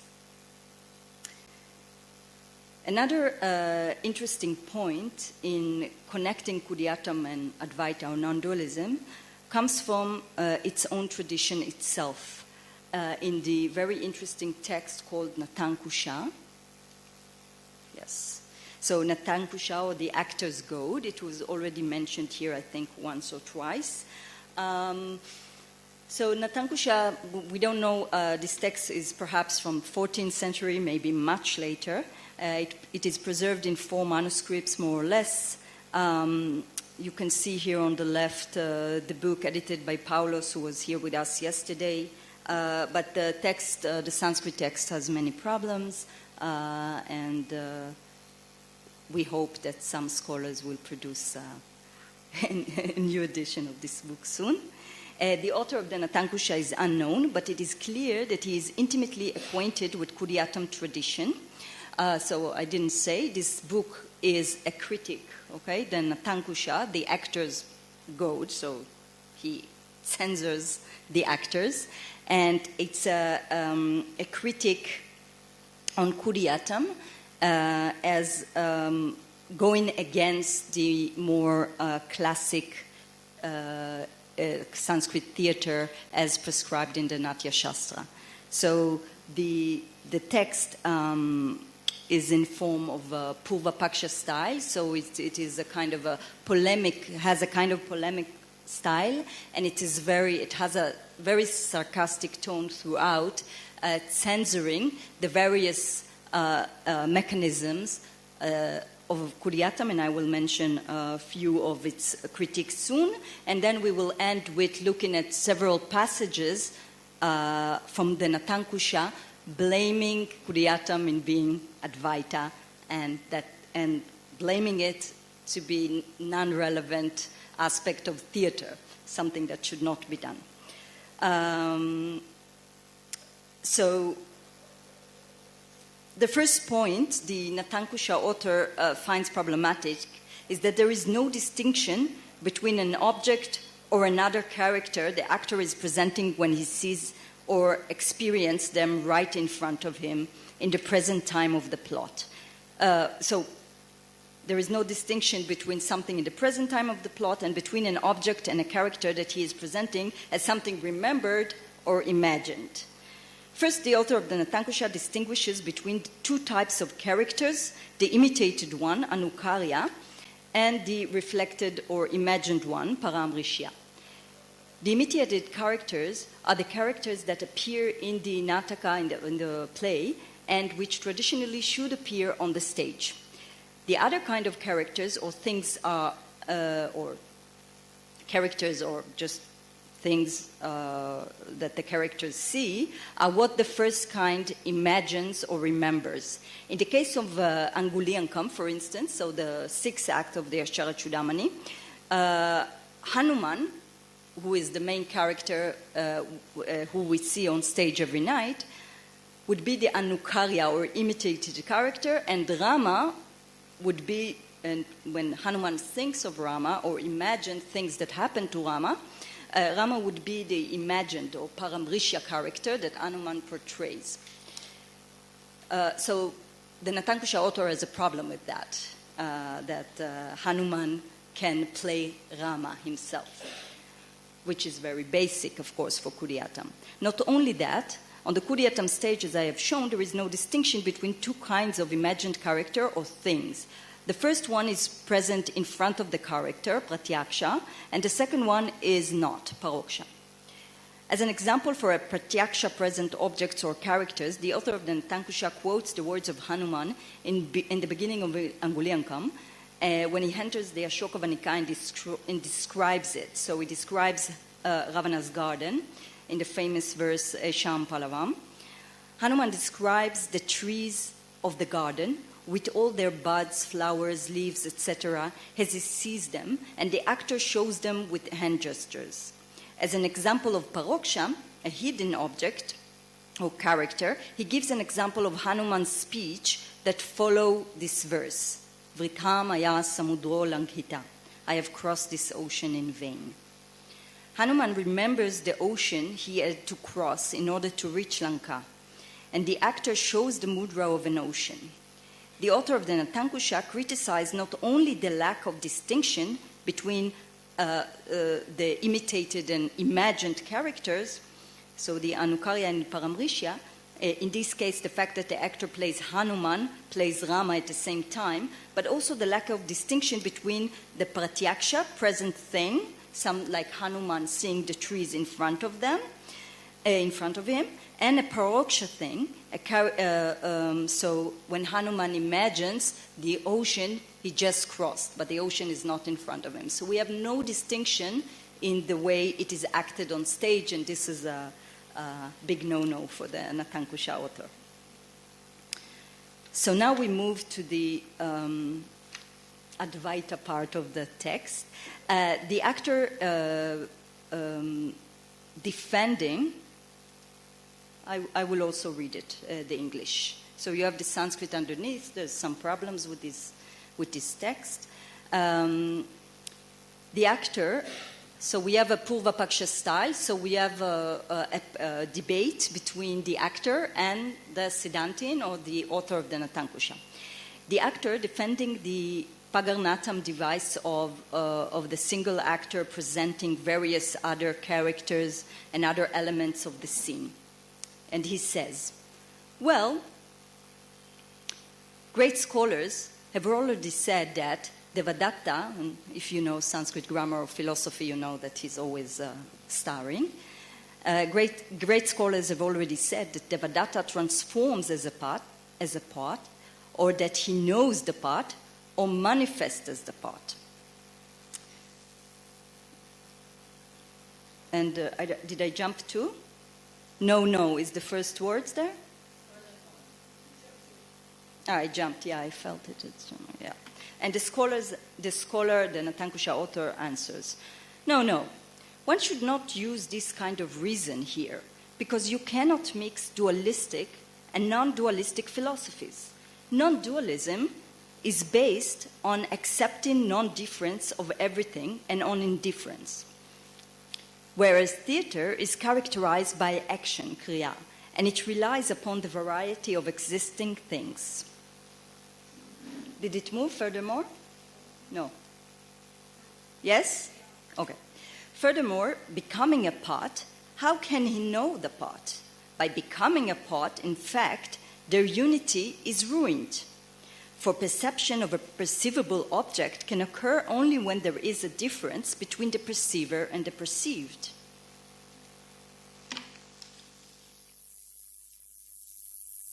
So when one says, it's okay? Yeah.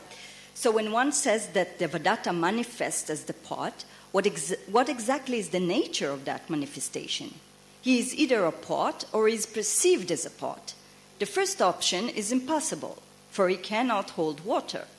The second option will require another knower, and non-duality will be lost. The scholar ends this debate with a sarcastic remark. Enough with this talk based upon your, as I added, doubtful tradition. You are a great scholar of theater, as you are competent in non-dualism. That is, you're very bad at both. That's what he means. So that was a small anecdote from the Natankusha itself. Of course, this text reveals a real intimacy with the tradition, so it was obviously someone who knew Kutiyattam, who was a frequent visitor in the Kutambalams and knew Kutiyattam very well. And it's also, some seem to think that it's even a kind of an nindastuti, so it's a kind of actually a praise of Kutiyattam, even though it criticizes it. In conclusion, I will just briefly mention some of the non-dualistic features of Kutiyattam I mentioned in my talk. So the first is holistic integrated experience. The experiencer and the experienced are one. Characters blend into one another through recollection or even in episodes of direct perception. Time and space. I didn't refer to space too much, but it should be included. Non-linear time. Non-distinction between past, present, and future events which are portrayed from within the mind of the experiencing character. And the last is the gestural language, the Abhinaya language, which reveals iconicity, universality, and economy. Thank you.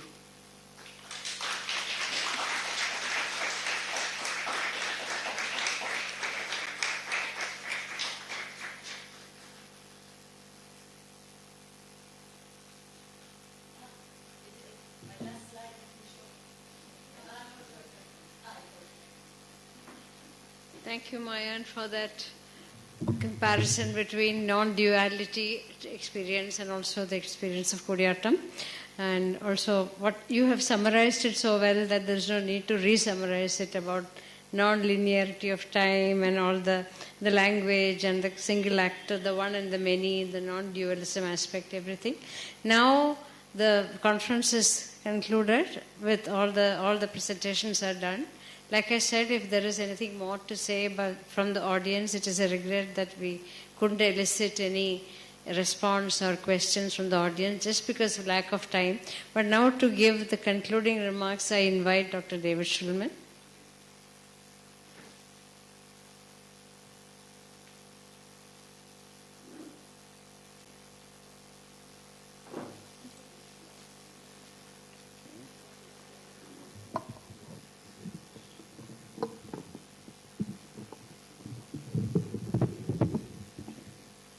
Just a few words before we conclude.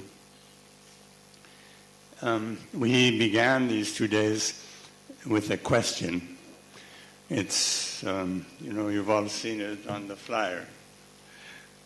What is it that makes a great artist? Or what is it that makes a great artist great? And in the course of these 2 days, many people have mentioned Madhu's achievements and awards and his position within the cultural ecology of Kerala and beyond. There are all of those kinds of things, but actually, first of all, the question itself probably cannot be answered in a satisfactory way. And in any case, it's not about a list. It's not about listing someone's achievements. It's about 2 other things, at least 2.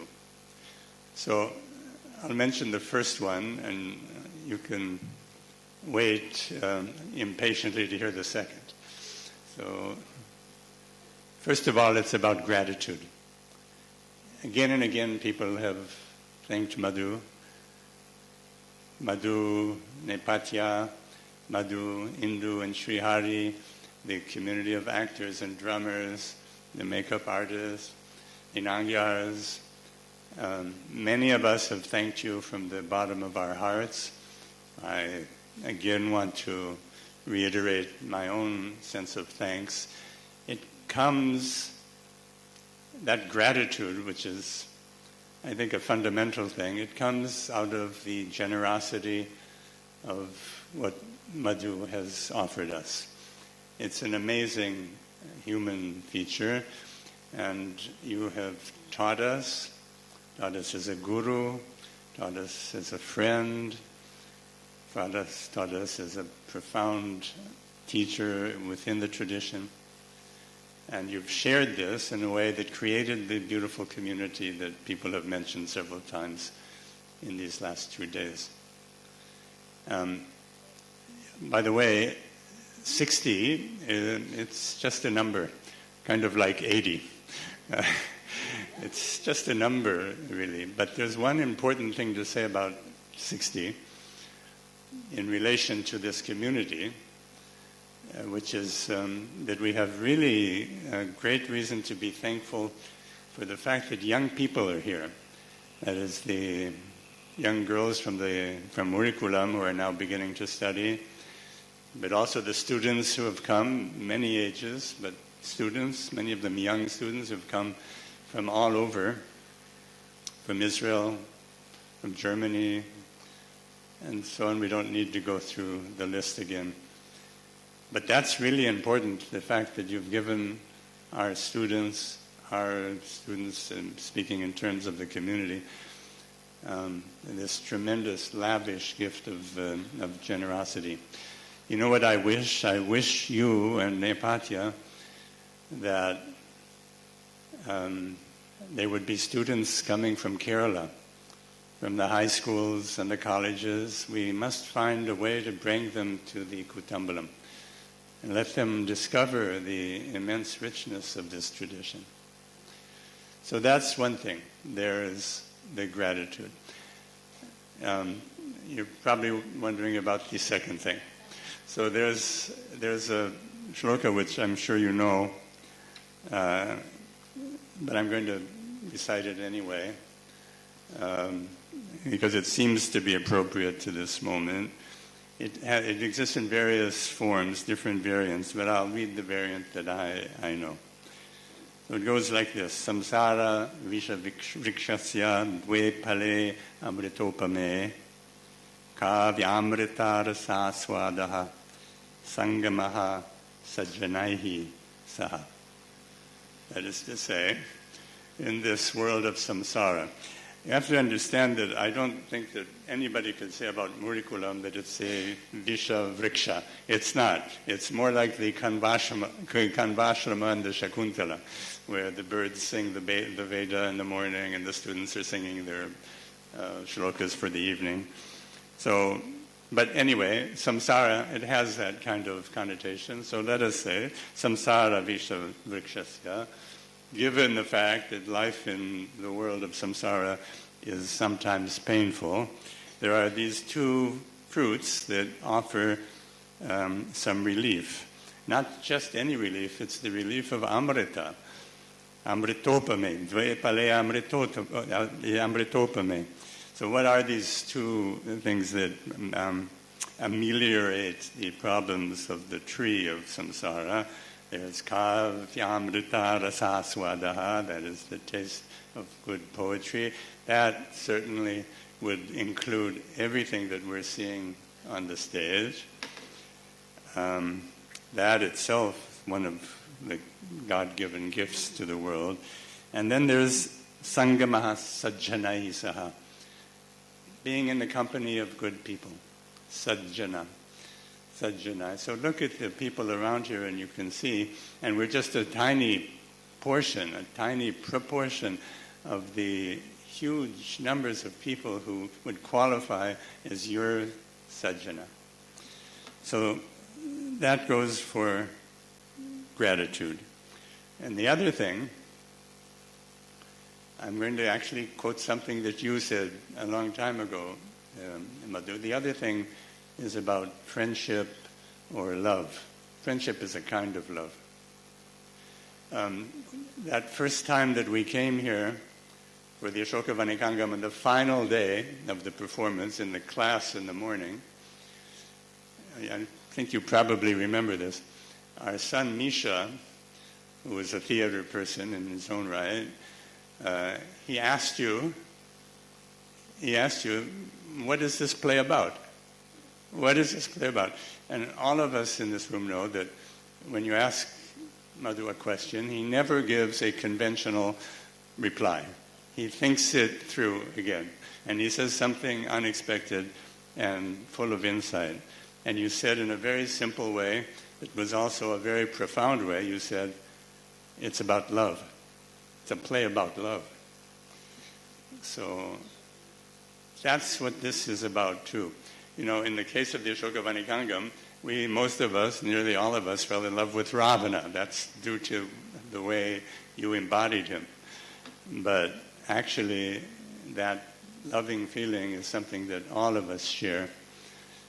Towards you, I hope you can feel the waves of friendship and love coming towards you. And I can only add to the blessings that actually everyone this morning has said. May you live for many years, Shashvati Samaha, and continue doing what you are doing and giving us also the blessing of your work and your life. Thank you, Madhu.